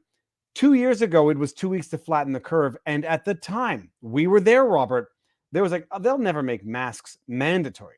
They'll never make vaccination mandatory, and we are now in a situation where they're making vaccination mandatory to go to the liquor store in Quebec. And I mentioned this on the Viva on the Street. The liquor stores remained open during the lockdowns because they were deemed to be essential services. And so when the government said, we're only going to require vaccine passports for non-essential services, and I said at the time, that makes no sense logically. It's only a matter of time. We're now in that matter of time. And if nobody can follow this transition to hell, you're not, you're willfully ignorant. You are mentally incapable of appreciating it. You're deliberately blind, or it's just not affecting you, in which case you're fine. But by the way, it doesn't affect you until it affects you. And then when it affects you, it's too late. It's the old poem. At first they came for the labor union, but I wasn't a labor union. Then they came for me and there was no one left. I forget how it goes in between. Yeah. Robert, in our last stream, did we talk about we talked about Project? Oh, that's right. We did talk about Project Veritas because I was a year behind on that vlog. Has there been? I mean, I know Project Veritas has some stuff coming up. Are you familiar with what O'Keefe and Project Veritas has in line for the future? They say that this week they'll be releasing previously unseen materials that will further describe and disclose who Anthony Fauci really is, beyond and above the excellent book by Bobby Kennedy, with The Real Anthony Fauci, which is fantastic, of course, highly recommend it. I also recommend the Robert Malone interview with Joe Rogan was so good that some people, even some mutual friends of ours, are still spinning around about it. Not to mention certain other people, but because it was so good, it was so effective. Because Malone does his best version of describing the sequence of events, and Rogan, to his credit, lets him do it without interfering or distracting or derailing it, and ask questions in a common sense way that gets the language out in an accessible manner. And so I think, but that's what Project Veritas. I mean, credit to James O'Keefe, who refuses to back down, because most normal people, when the federal government comes after you, when the New York Times comes after you, when the president of the United States comes after you, I mean, a recent Rasmussen poll showed that a majority of Americans, or more Americans, see the FBI as Joe Biden's personal Stasi than they see them as a legitimate apolitical organization. That's how badly they've damaged their internal credibility. But that's what they've practically been. And what's James O'Keefe's response? Sue some more, disclose some more, investigate some more, expose some more. So credit to James O'Keefe for not backing down one iota. The bottom line is, when they didn't break him when he was a kid in Louisiana, they were never going to break him. Well, he learned the right lesson from what he deems to be not his only mistake, but a mistake. And it's an amazing thing. Like, you make a mistake and some people come back weaker, some people come back broken, and other people come back more strong and stubborn than ever before. And James O'Keefe is, you know what? Love him or hate him, you have to love him. And if you don't, you have to respect him, even if you disagree with him and don't like his politics, or don't like what he exposes, or don't like what he stands for. You have to respect people with a real backbone. And he is one of the rare Americans with a real backbone. No, and people criticize him. It was one of my only criticisms of O'Keefe was one of his undercover pieces where maybe it didn't prove the point. It was sort of a stretch to get to the point that he wanted to get to, asking the wrong people questions. It was the one where he went undercover to those at the time they had set up street blockades for vaccine testing, and he was asking someone who might not know the answer to a question and then making more of the answer than he could. Other people out there saying it's creative editing, deceptive editing. Well, first of all, if you have not seen a mainstream media edited piece on 60 Minutes or wherever else, you don't know what deceptive editing is. You need to edit things to cut out the dead airspace, to get to the point so you don't bore people to sleep. I don't know of any meaningful example other than maybe the argument of the Acorn case way back in the day. If he's made mistakes, he's learned from them, both good and bad. And yeah, it's chutzpah. It's courage. The other irony with all this is I don't think any of us would have ever known fully about the Joe Biden's daughter's diary, but for the feds going after him for these purposes. And because he fought back. I mean, I think they thought they would back him off and silence him and get him to redirect his activities because that's what they're used to. And they don't understand people who don't respond or react that way. They can't comprehend it, can't conceive of it. Yeah, we got to talk about Tim Pool swatting because it's an interesting one. I just want to get one chat. And we got a good NRA case being brought against the state of California that wants to rat out your information. Andy Pearson. We have a great NFL case that's funny. Okay, cool. We're gonna get there. And Andy Pearson, I appreciate the support. I don't like feeling like I'm exploiting people ever. Period. So I thank you very much for your generosity. But don't feel compelled to do it. And I hope I don't want anyone ever supporting us with money that they cannot. That's kind of opposite the Nick Ricciardo approach. I have a guilty conscience, Robert. I don't want anyone. If it's good, if you're gonna feel a ding from a super chat, I don't want it. Share it before super chatting and feeling a ding. The swatting incident, Robert. And I'm sitting in my house and I'm saying, like, my goodness, I don't think we have this problem in Canada as much as it exists in the States. Primarily because, first of all, I've got neighbors. If there was an issue, and if they're not getting calls from all the neighbors, probably not a real issue. It's kind of. I've been the victim of swatting. It's I mean, look, we don't need to tell people it's a federal felony, but it's a felony offense. But when you call in to the cops and you say, like, something's going down, do you not have to give your cell number and your name, or would they accept anonymous for the purposes of invading? They should. And they should require disclosure of identity and but here's what they're supposed to do legally. Let's say the person calls in anonymously, blocked phone number. Then what could happen before they go do a raid? They have to show up and confirm. If it was an anonymous tip, that's not enough to do a raid. You need to confirm something on site. So I was at a client's party in the Hollywood Hills. That was the first mistake. Don't go to a client's party. Don't go to any party in the Hollywood Hills. That's general. But I was at the client's party in the Hollywood Hills, and he threw these big fun parties. And this screenwriter who wrote some great screenplay like 30 years before and then never did anything after lived right below him. And it used to drive him crazy that because my client was a young kid, in his early 30s, that this kid was having fun parties while, nobody cared about this ex-famous screenwriter. So he had constantly tried to get the guy swatted. But this time it worked on a July 4th weekend. And it's because all the Hollywood Hills cops, who works on a July 4th weekend in Hollywood? It's the cops that are, gung-ho, ready to rock and roll. And they think, hey, we got a big house in the Hollywood Hills. My client lived in the house that Shirley Temple owned, Jodie Foster owned. She left behind some interesting things, but that's another story. Speaking of Ashley Biden's diary. Sorry. Yeah, exactly. But they're thinking, oh, it's going to be a big famous case. So I'm sitting there just chilling, smoking a cigar in the back of the house. And all of a sudden I see a bunch of cops with guns running both sides around the house and 2 helicopters with lights flashing into the house. I'm like, what the heck? And my client says, oh yeah, it's probably the guy down the street. He does this every time I have a party. But this is the first time it's been this big. And he was one of these hardcore fight the system guys, right? And then a lot of his friends, let's just say they had alternative products on them that weren't necessarily legally sanctioned at the time. So massive raid. So I agree. I negotiate with him. I said, I'll come out. Let's talk before everybody goes crazy. Because my clients are like, we're ready to take down the man, all that kind of thing, right? So I go out back. They throw me down right away. They tell me everything's going to be cool. Grab me, throw me down, handcuff me. I got big wrist. And so they put the wrist, handcuffs as tight as possible.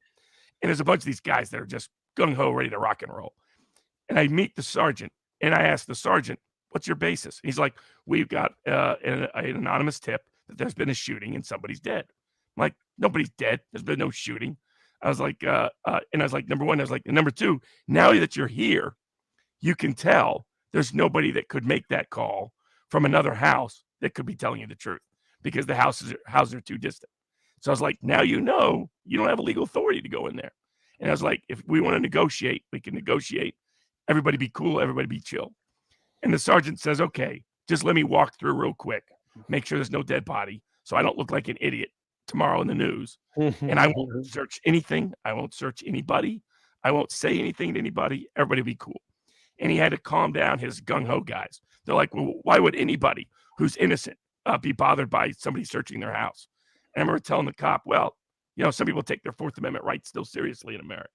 So for whatever reason, I avoided it. I probably should have talked back to a sergeant who could have whacked me over the head, but I did. So and he went through. Everybody was cool. Everybody was fine.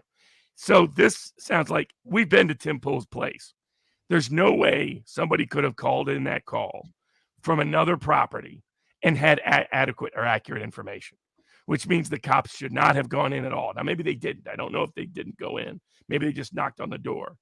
Knocking on the door is fine. But they should have known as soon as they showed up that whoever gave them the call gave them a bogus call because they couldn't have been within earshot of whatever they claimed they saw or heard. Yeah, no, and that's a fair point. Like we were there without disclosing too much.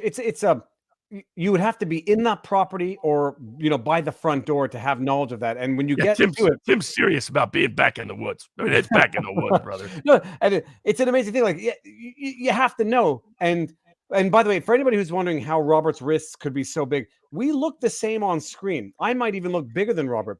I am a full foot shorter than Robert. Like Robert, you're 6'2", 6'3".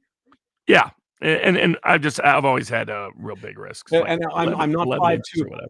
My fingers can't cross them. Okay, and I'm not a Robert B. Reich short guy. I'm 5'5.5", maybe 5'6" on a good day. And I've got big Polish bones. Well, but with the hair, you might be 5'8". Oh, easy. If I streak it up like I did in high school, swatting is it a specific felony offense or is it? They've made it more in some states. They have specific state crimes for it because for those people that don't know what that is, there's some people that still don't know what that is. You can probably describe it for them. What swatting is? Oh, swatting is I believe calling in the police and telling them that a murder or something serious has occurred at a property, and then indicating that the cops should go there to bust down the door and prevent an emergency situation. Typically, it involves a fatal shooting or a hostage situation, so that emergency is required, so that no time can be had to verify information. Yep. I don't know. I don't think it happens in Canada, period.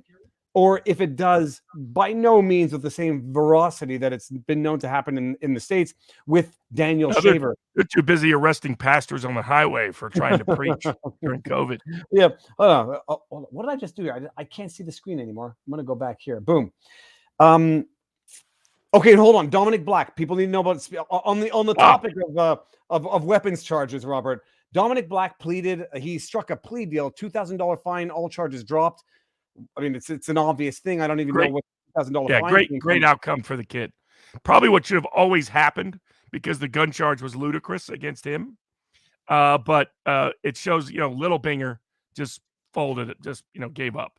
What was the great for Dominic Black because he was a good-hearted kid who never should have been criminally prosecuted in the first place. But so what is some people are going to say, like with the McCloskeys, pleading guilty itself to anything is a problem if you're innocent. What's the $2,000 fine for? Like what is the ultimate guilt? My understanding is it's basically the equivalent of a citation is my understanding. I haven't seen the legal documents, so can't confirm that, but that's my understanding.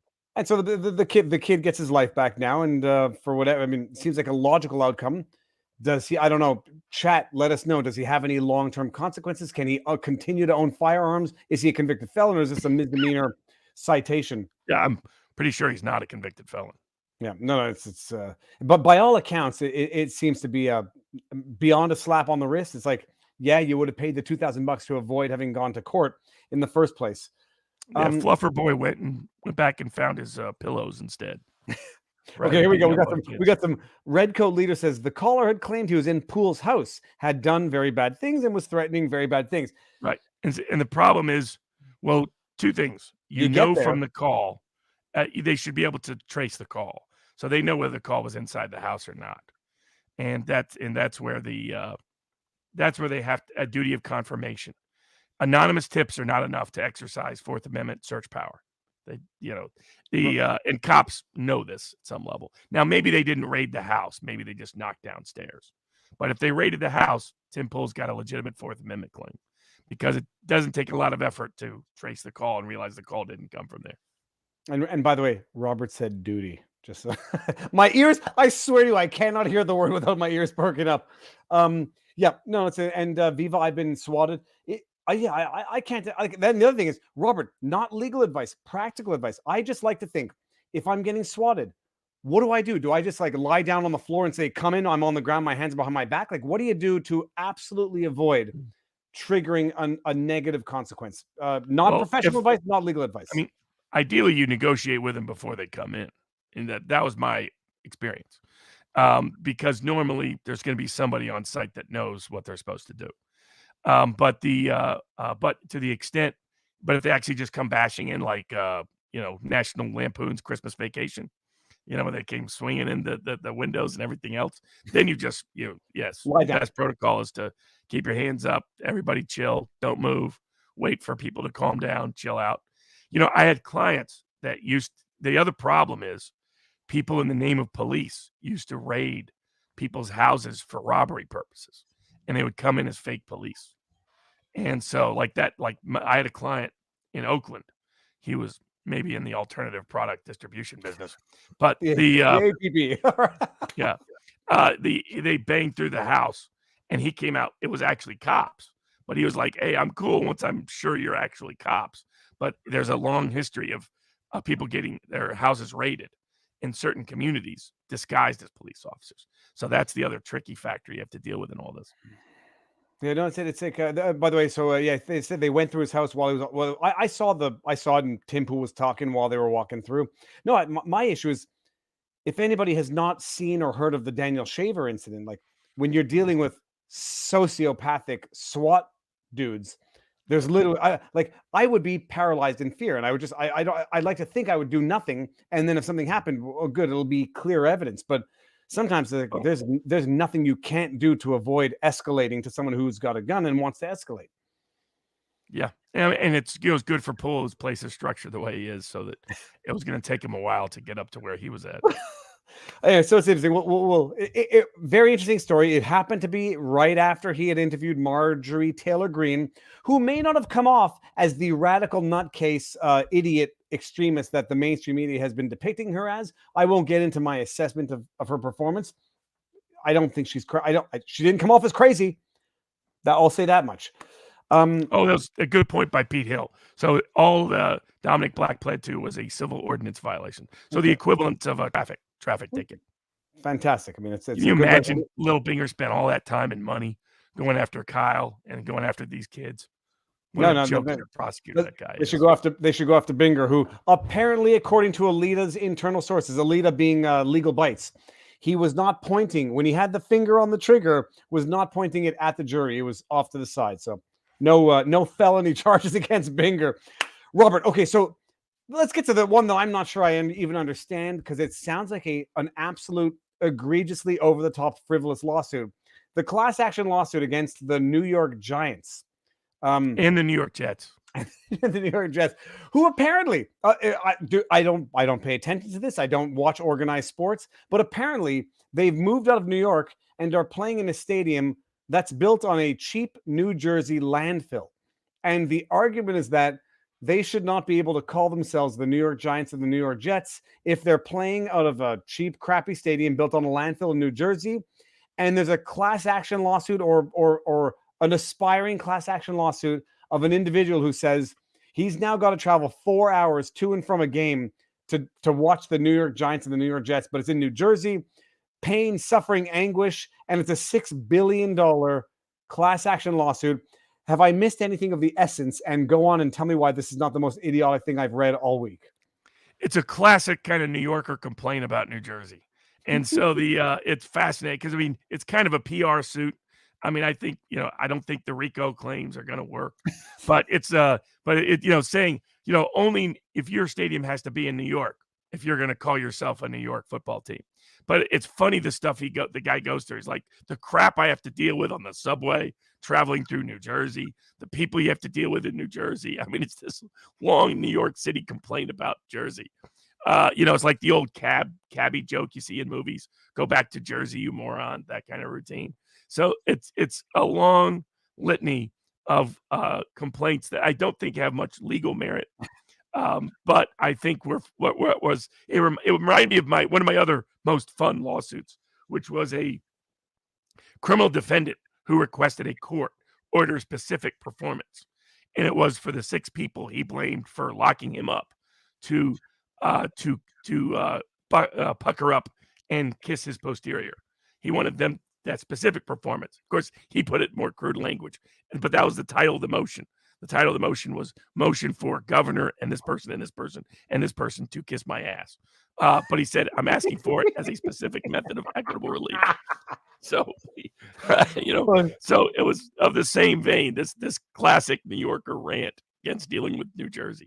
Well, and I know. I mean, I everything I know of America might have come from The Simpsons at one point in time, but. So it's a class action lawsuit about the damages he sustained because the New York Jets, $6 billion, and they need other people to join the suit. But it reminds me, Robert, of a discussion we missed on one of our Sunday streams, which was the lawsuit about one of the teams leaving a city and then getting sued by the other. I'm going to screw everything up because it's been so long. I don't remember. Louis. NFL ended up settling. They paid close to $1 billion to the city. Okay, so explain it, because I think I've even forgotten the facts that I read in the articles at the time. What was the deal of that lawsuit? So fundamentally, the St. Louis Rams left and went to L.A. And the city and the county of St. Louis sued under the theory that the NFL's own rules protected them as a third-party beneficiary. It was a real stretch of a lawsuit legally. But politically, what judge was going to rule against the city and the county when they're all ticked off about what the St. Louis Rams did, which was promise a lot of things to the city of St. Louis, then disappear and hop to LA for a better deal? Because the owner is married into big money and is a big real estate guy. And basically, he cared mostly about the Rams as a real estate transaction, more than he did football. The NFL's own internal rules appear to prohibit the Rams from doing what they did in the way that they did it.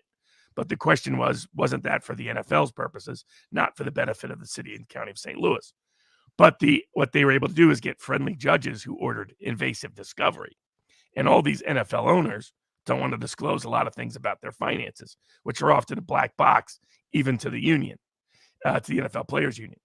And so when all that discovery was on the cusp of having to be turned over, all of a sudden the NFL came in and wrote a huge check, close to $1 billion. That's amazing. What was, for my own personal benefit, what's the deal in the States where they say that the football teams are playing in stadiums that are subsidized by taxpayer dollars in terms of being built with taxpayer dollars, so they don't have to buy the stadiums, they don't have to build any of the infrastructure, they just get to exploit it.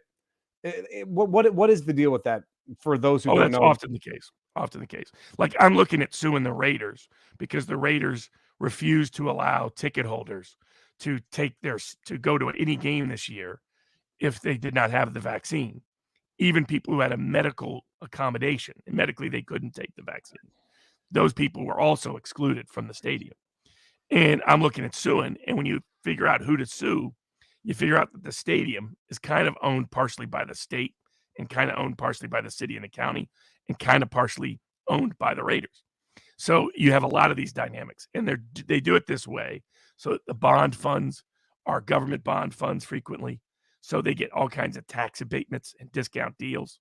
And there's been long-term economic studies that have shown these deals done for private stadiums, for private teams, do not make money for the city or county. Just like the sweetheart tax deals all these states give. The Amazons of the world and the Fords of the world and everybody else who get states to lobby against each other and give a big tax abatement. It almost never pays off long term. Robert, my phone is dead, so I can't even go to get the other subjects on our list. But we don't need a romantic segue. What else are we supposed to talk about tonight? While you do that, someone did say You're a white Uncle Phil from The Fresh Prince of Bel-Air. And now I see it, and I don't think I can unsee it, Robert. I That don't first think I can comparison was made when I appeared on Dave Rubin. So who's now moved to Florida has escaped California himself. Speaking of California, though, the state of California has decided that as part of the regulations for you to get a gun, you give a lot of personal private information. The implicit promise is that information will not be used for any purpose other than state regulatory purposes. But the state of California has now passed a new law that says they can take all that information and give it to certain third parties, including universities. So NRA has brought a suit noting this violates the right to due process. It's also an ex post facto law because it's being applied after you originally gave your information. Yeah. And probably violates other statutory and constitutional provisions as well, but particularly right to privacy, which is underappreciated, which includes if I give my information to the state, and there's an implicit assumption that information will not go everywhere, like my tax records, for example. The state cannot turn around and just disclose it to whomever they want on the theory that, well, now we have it. And so that the NRA brought suit this past week on those grounds, and which is a good suit, but it tells you where the left is going in the country, just in general. No, and in Canada too, which was downloading the app for COVID, which at the time I said, I don't trust the security warranties and representations. And then lo and behold, we find out the government, however they've been doing it, has been spying on 33 million devices in Canada. I don't know how those could all be Canadian because we only have 35 million citizens, let alone devices. But then the rumors are unsubstantiated rumors, people, I'm not stating this as fact, that if you have downloaded the app and you have the app on your phone and you are required to show vaccine passports for certain things, if you don't show it, they might be able to disable your phone. Now, that might be false, but it's conceptually plausible. And once the state has violated your trust on fundamental issues, once a fool, shame on me, twice a fool, and it's a messed up George W. Bush explanation, which is phenomenal. But I have to bring in AJ Cook. Shameless plug. Check out my article in National File, January 6th violence sparked by innocent man's death, end quote. I have video that shows that aside from isolated instigators, mob violence only started with unprovoked LTL. What's LTL? What's LTL? Grenade. Lethal law. What's LTL, people? If you can get it.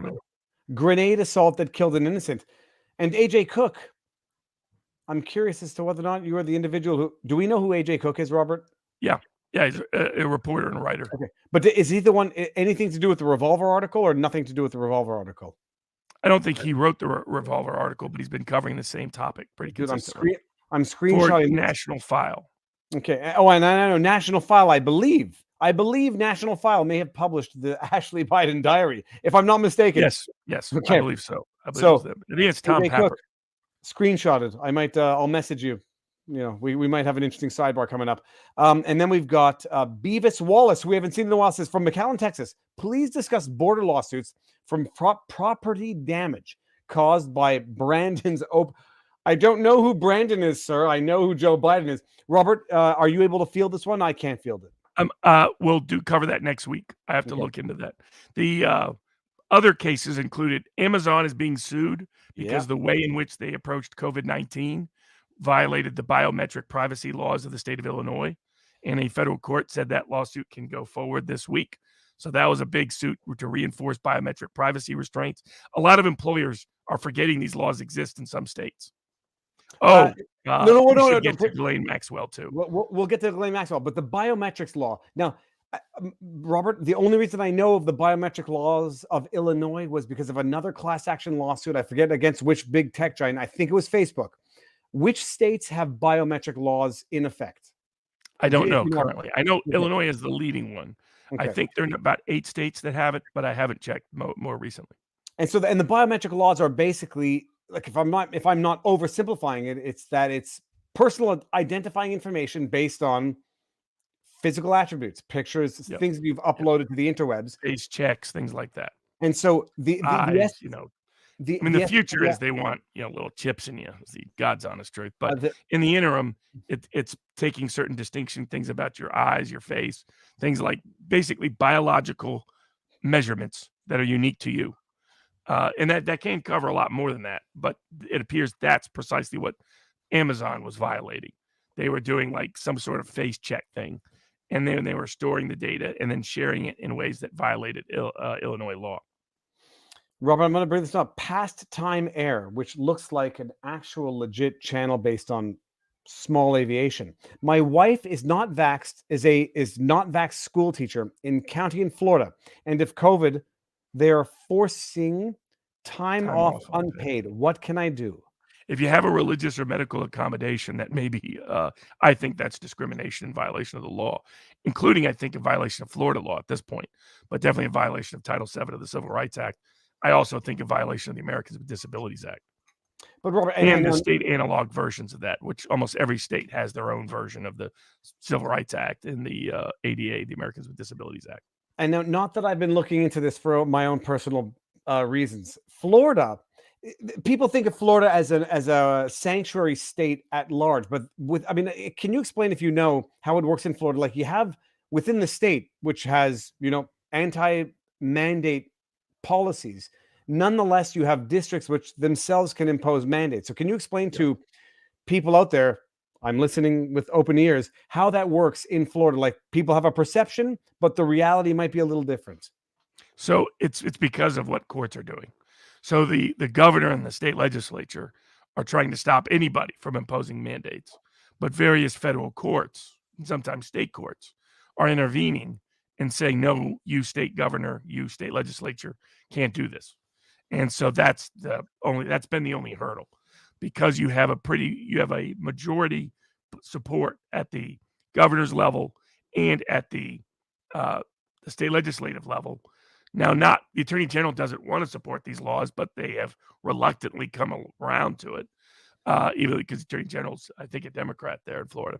But that's the main hurdle. The main hurdle has been judges who disagree with the state, and sometimes letting local governments do what they want, despite. And so it's been a constant struggle, constant battle. But if you live in a liberal Democratic area, they're trying to impose things. Now, most of the liberal Democratic efforts have failed. City of Gainesville, other places, as an example, their vaccine mandates have lost in court, and mask mandates too in some cases. But like the cruise lines won because they got the federal courts on their side. So that's the sort of real hurdle. Same in Texas, that you have some local governments trying to do things, and the Texas state courts sometimes come to their rescue, sometimes don't. Federal courts sometimes intervene, sometimes don't. That's really where the hurdle has been. And another question, which may or may not be for my own personal benefit, Florida, Texas, Tennessee, all of the states that are bastions of freedom to the rest of the imprisoned world. A lot of people say they're just one election away from replacing a DeSantis with a Whitmer. And what's the and without undermining election fortification, they're one election away from replacing a DeSantis with a Brandon. What's the reassurance or response to that type of concern? I think Florida's moving to the right, and so I don't see that happening in Florida. Texas is, despite the way the different immigration patterns are happening, and here's why. In Florida, though it's different groups, in Florida it's Puerto Ricans and Venezuelans and Cubans. In Texas, it's Mexican Americans. But it's the same reason why Nevada might swing to the right in 2022. Those groups are trending right. And so and some of the people moving into these states are right-leaning voters, not left-leaning voters. And so the net effect of that is it's not likely for Florida or Texas to move. Tennessee's not moving anywhere anytime soon. And that's a plus 20 Trump state. So, they're going to have to change everything about the state. That's just not going to happen. So in Tennessee, so there's no chance of that happening in Tennessee. There's only a small chance of that happening in Florida or Texas. All right, and then I guess we have to talk about Ghislaine Maxwell, because there have been some developments from a juror who lied to get on the jury.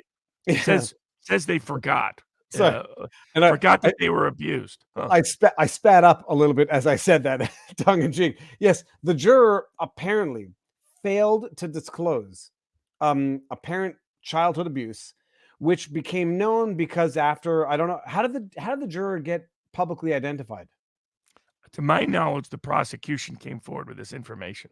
Okay. Apparently, the juror disclosed it maybe in some interview.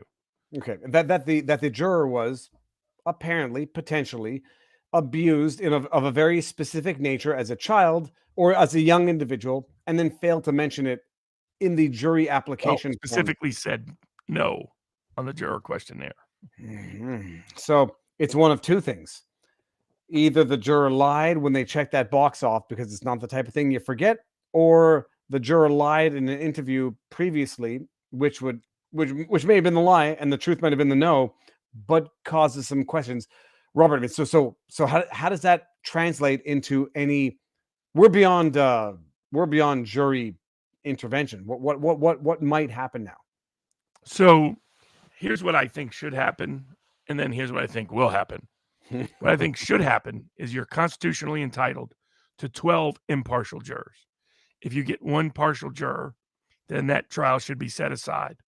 And the only consequence is a retrial. It's not like you get to go away scot-free, but you should be entitled to a retrial because you should never be convicted in America unless it's by 12 impartial jurors. And it doesn't matter how the one juror impacted the others or anything else. It's because your right is to 12 impartial jurors, not 11, not 10, not 9, 12. And in my view, this juror made a statement that was material enough for them to even ask about in the jury questionnaire in the first place.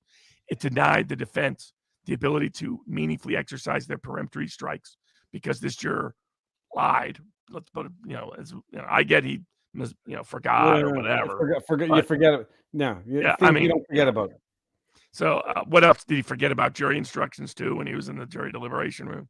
It's a false statement, materially false statement, that if it was to the government's detriment, he'd be prosecuted for. Because it was to the government's benefit, he won't be prosecuted, of course. So that's what should happen. Good Logic did a good breakdown on this. And here's why likely nothing will happen. One, Ghislaine Maxwell is a hated defendant, and hated defendants don't get constitutional rights, just practically speaking, in America and not historically. Second, our Supreme Court has neutered the constitutional requirement of a jury trial. So they have said so far that it's only if the juror made a false statement and the false statement is grounds for cause, not whether it was grounds for a peremptory strike, but grounds for cause. Sorry. Explain that distinction because I don't think I understand it. So you can request a judge remove a prospective juror on the grounds that their answers make them incapable of being a fair jury. Realistically, that's an impossible standard to meet 9 times out of 10. If a judge denies your request to strike for cause, you're almost never going to win on it on appeal. So that's why my view is it should be whether or not the information is such that a defense counsel would have used it to exercise a peremptory strike. Because, again, that's the point of the peremptory strikes in the first place.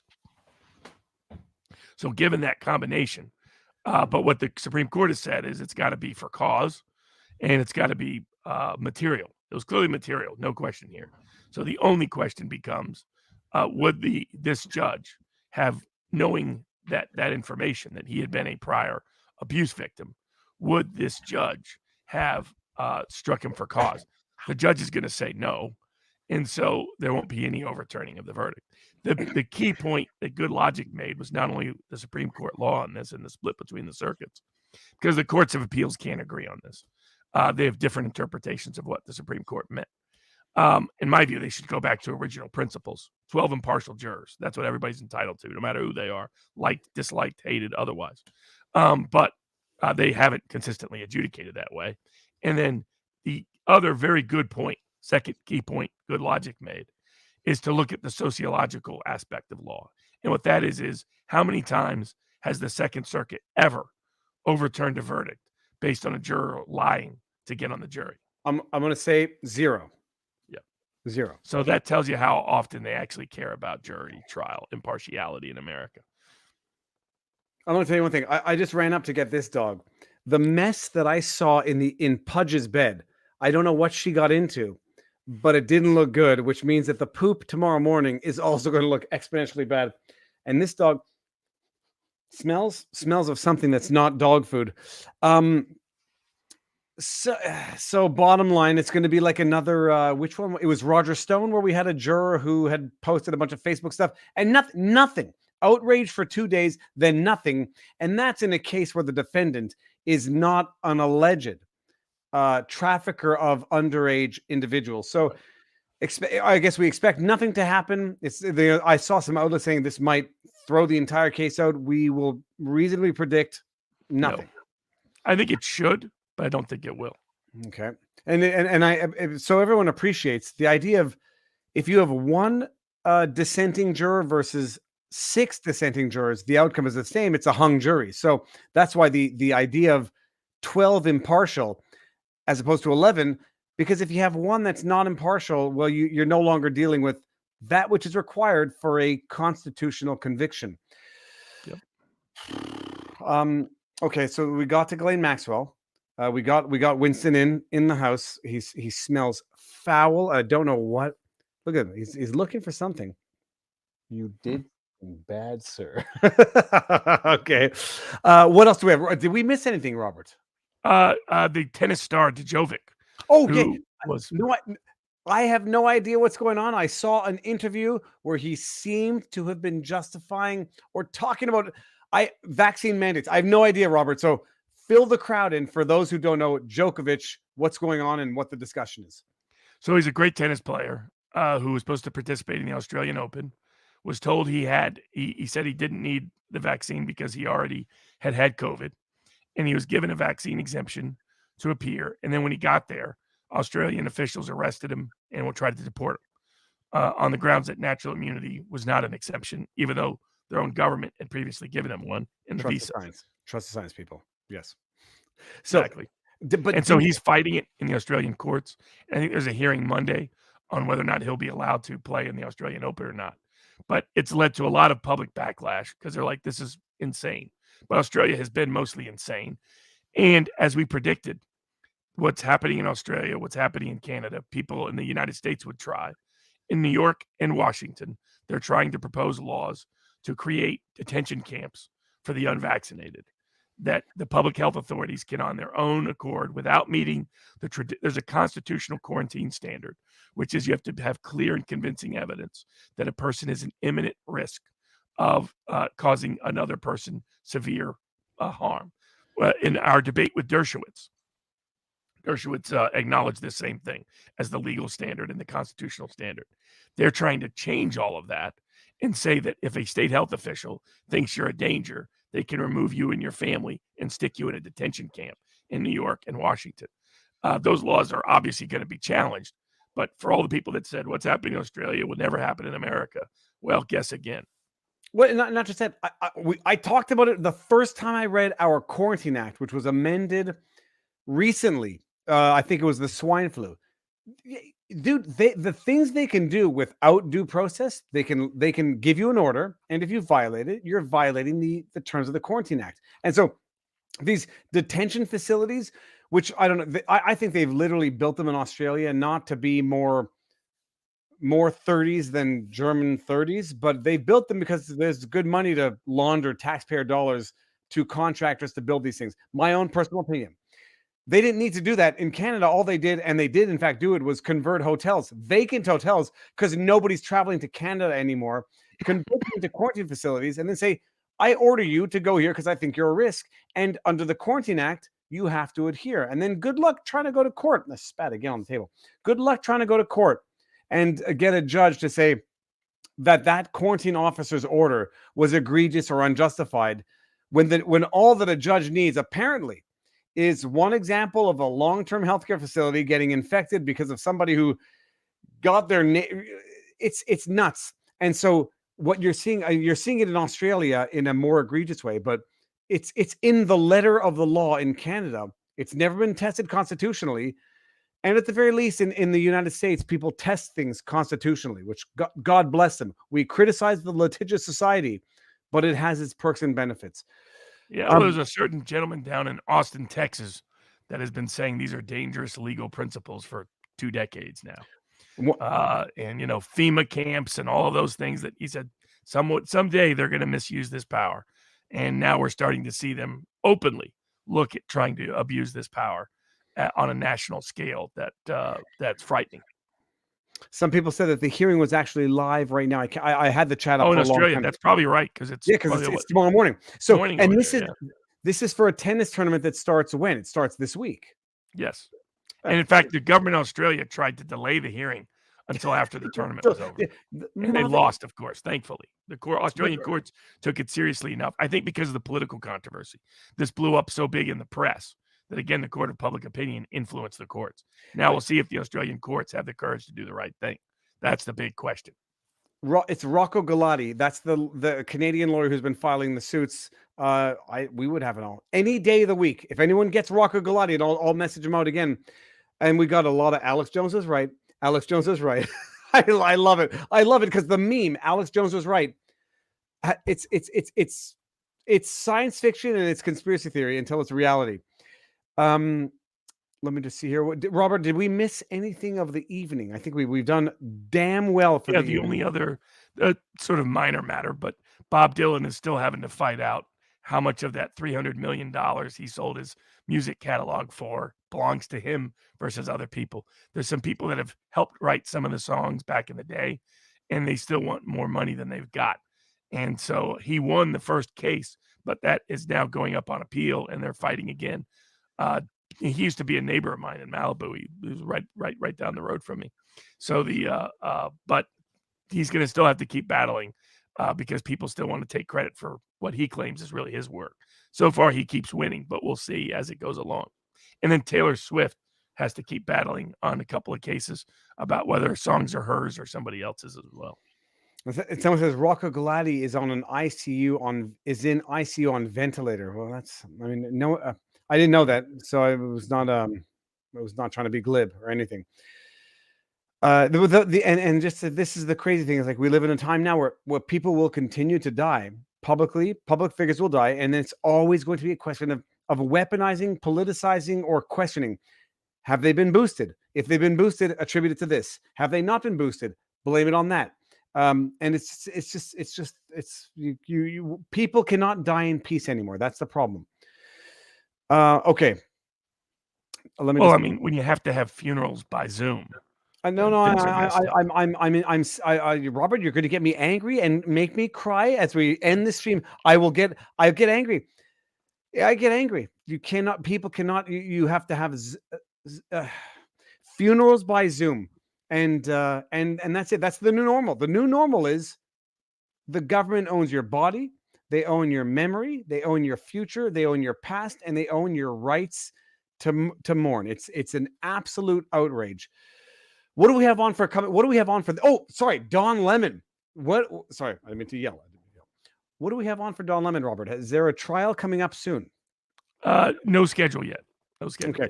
Now, if and when that happens, I would very much love to show up in person and be I'm going to shout him out. Inner City Press, Matthew Robert Lee. I would love to be that guy in that court. And I've got an insider because I believe I know you well enough, Robert, that you'll give me some details. I would love to be there. If I can't be there, we might make things happen. Oh, they are demanding a bench trial on the grounds that because I appeared and talked about the case on Megyn Kelly, which I only did after they bashed my client publicly, which they forget to mention, of course, that means that the whole Manhattan jury pool is so utterly contaminated that they can't possibly give a fair trial. Why is Don Lemon so scared of a liberal Democratic New York jury? Kind of makes, if he's in the right, if he did nothing wrong, seems I would want to be vindicated if I was him. He seems terrified of what a jury would decide. You have to wonder, why is that? Well, I might even argue that at this point in time, the public opinion may have changed on anyone related to CNN. That, when you have enough producers who are accused of very bad things, a number of, what do they call them? The people who talk, the Cuomo guy. I'm talking about Cuomo, who when you have an institution of corruption, the public opinion might be shifting, that you might not be innocent, reliable sources, the most trusted name in news. You might be criminals. So we'll see what that. I'll love to see that. What do we have coming up next week? I'm not sure who we have for Wednesday yet. That's sort of up in play depending on other people's schedules. There's a range of people who have committed to wanting to be on, including Bobby Kennedy, Michael Malice, a range of others. But we just have to, Dave Smith, we just have to align the time to make it happen. It'll be good because I know that Dave Smith, he's been in my DMs. Dave Smith is going to come on. It's just a matter of time. Malice, I love it. Just a matter of time. What about Dershowitz saying he apparently told Trump to pardon Maxwell? So first of all, Robert, actually, you know what? Well, we might be able to end on this. Dershowitz should probably not be talking about Maxwell. I mean, do we agree on that? Well, I don't know. I mean, he did represent Epstein. What his duty is in that context, probably an open issue. I mean, I wouldn't be recommending that, but that would have been a political disaster for Trump. But it's Glenn Greenwald did come out with more details, confirming what we had talked about all the way back last January, which is the reason Trump did not pardon Snowden or Assange, which thanks to Candace Owens for pushing him on that and on the vaccine mandate in her questioning, was because basically political pressure brought by Republican senators who said, and by Mike Pompeo was the main person fighting to stop the pardon of Julian Assange and the pardon of Edward Snowden, because Mike Pompeo is a neocon hack who managed to trick Trump by complimenting him into thinking he was anything but a neocon hack. He's always been a neocon hack. This goes way back if you know his real history. But basically, the Mitch McConnell blackmailed Trump into wussing out. He was about to pardon. He was looking at pardoning at least one of Snowden or Assange. He was looking at pardoning both on the grounds that I had cited, which is he should do it as payback to the people who made his life hell for the same people who are really targeting Assange and Snowden. But he wussed out after January 6th because of the basically blackmail attempts by Mitch McConnell that said, I have a bunch of Republican senators that'll vote to convict if you pardon either one of them. All right. And now with that said, I think, Robert, you have been a gracious victim of the Omicron, struggling it through for 2+ hours. I think we'll cut you some slack. We've done great tonight. And by the way, so everybody else knows, we also have suffered the Omicron.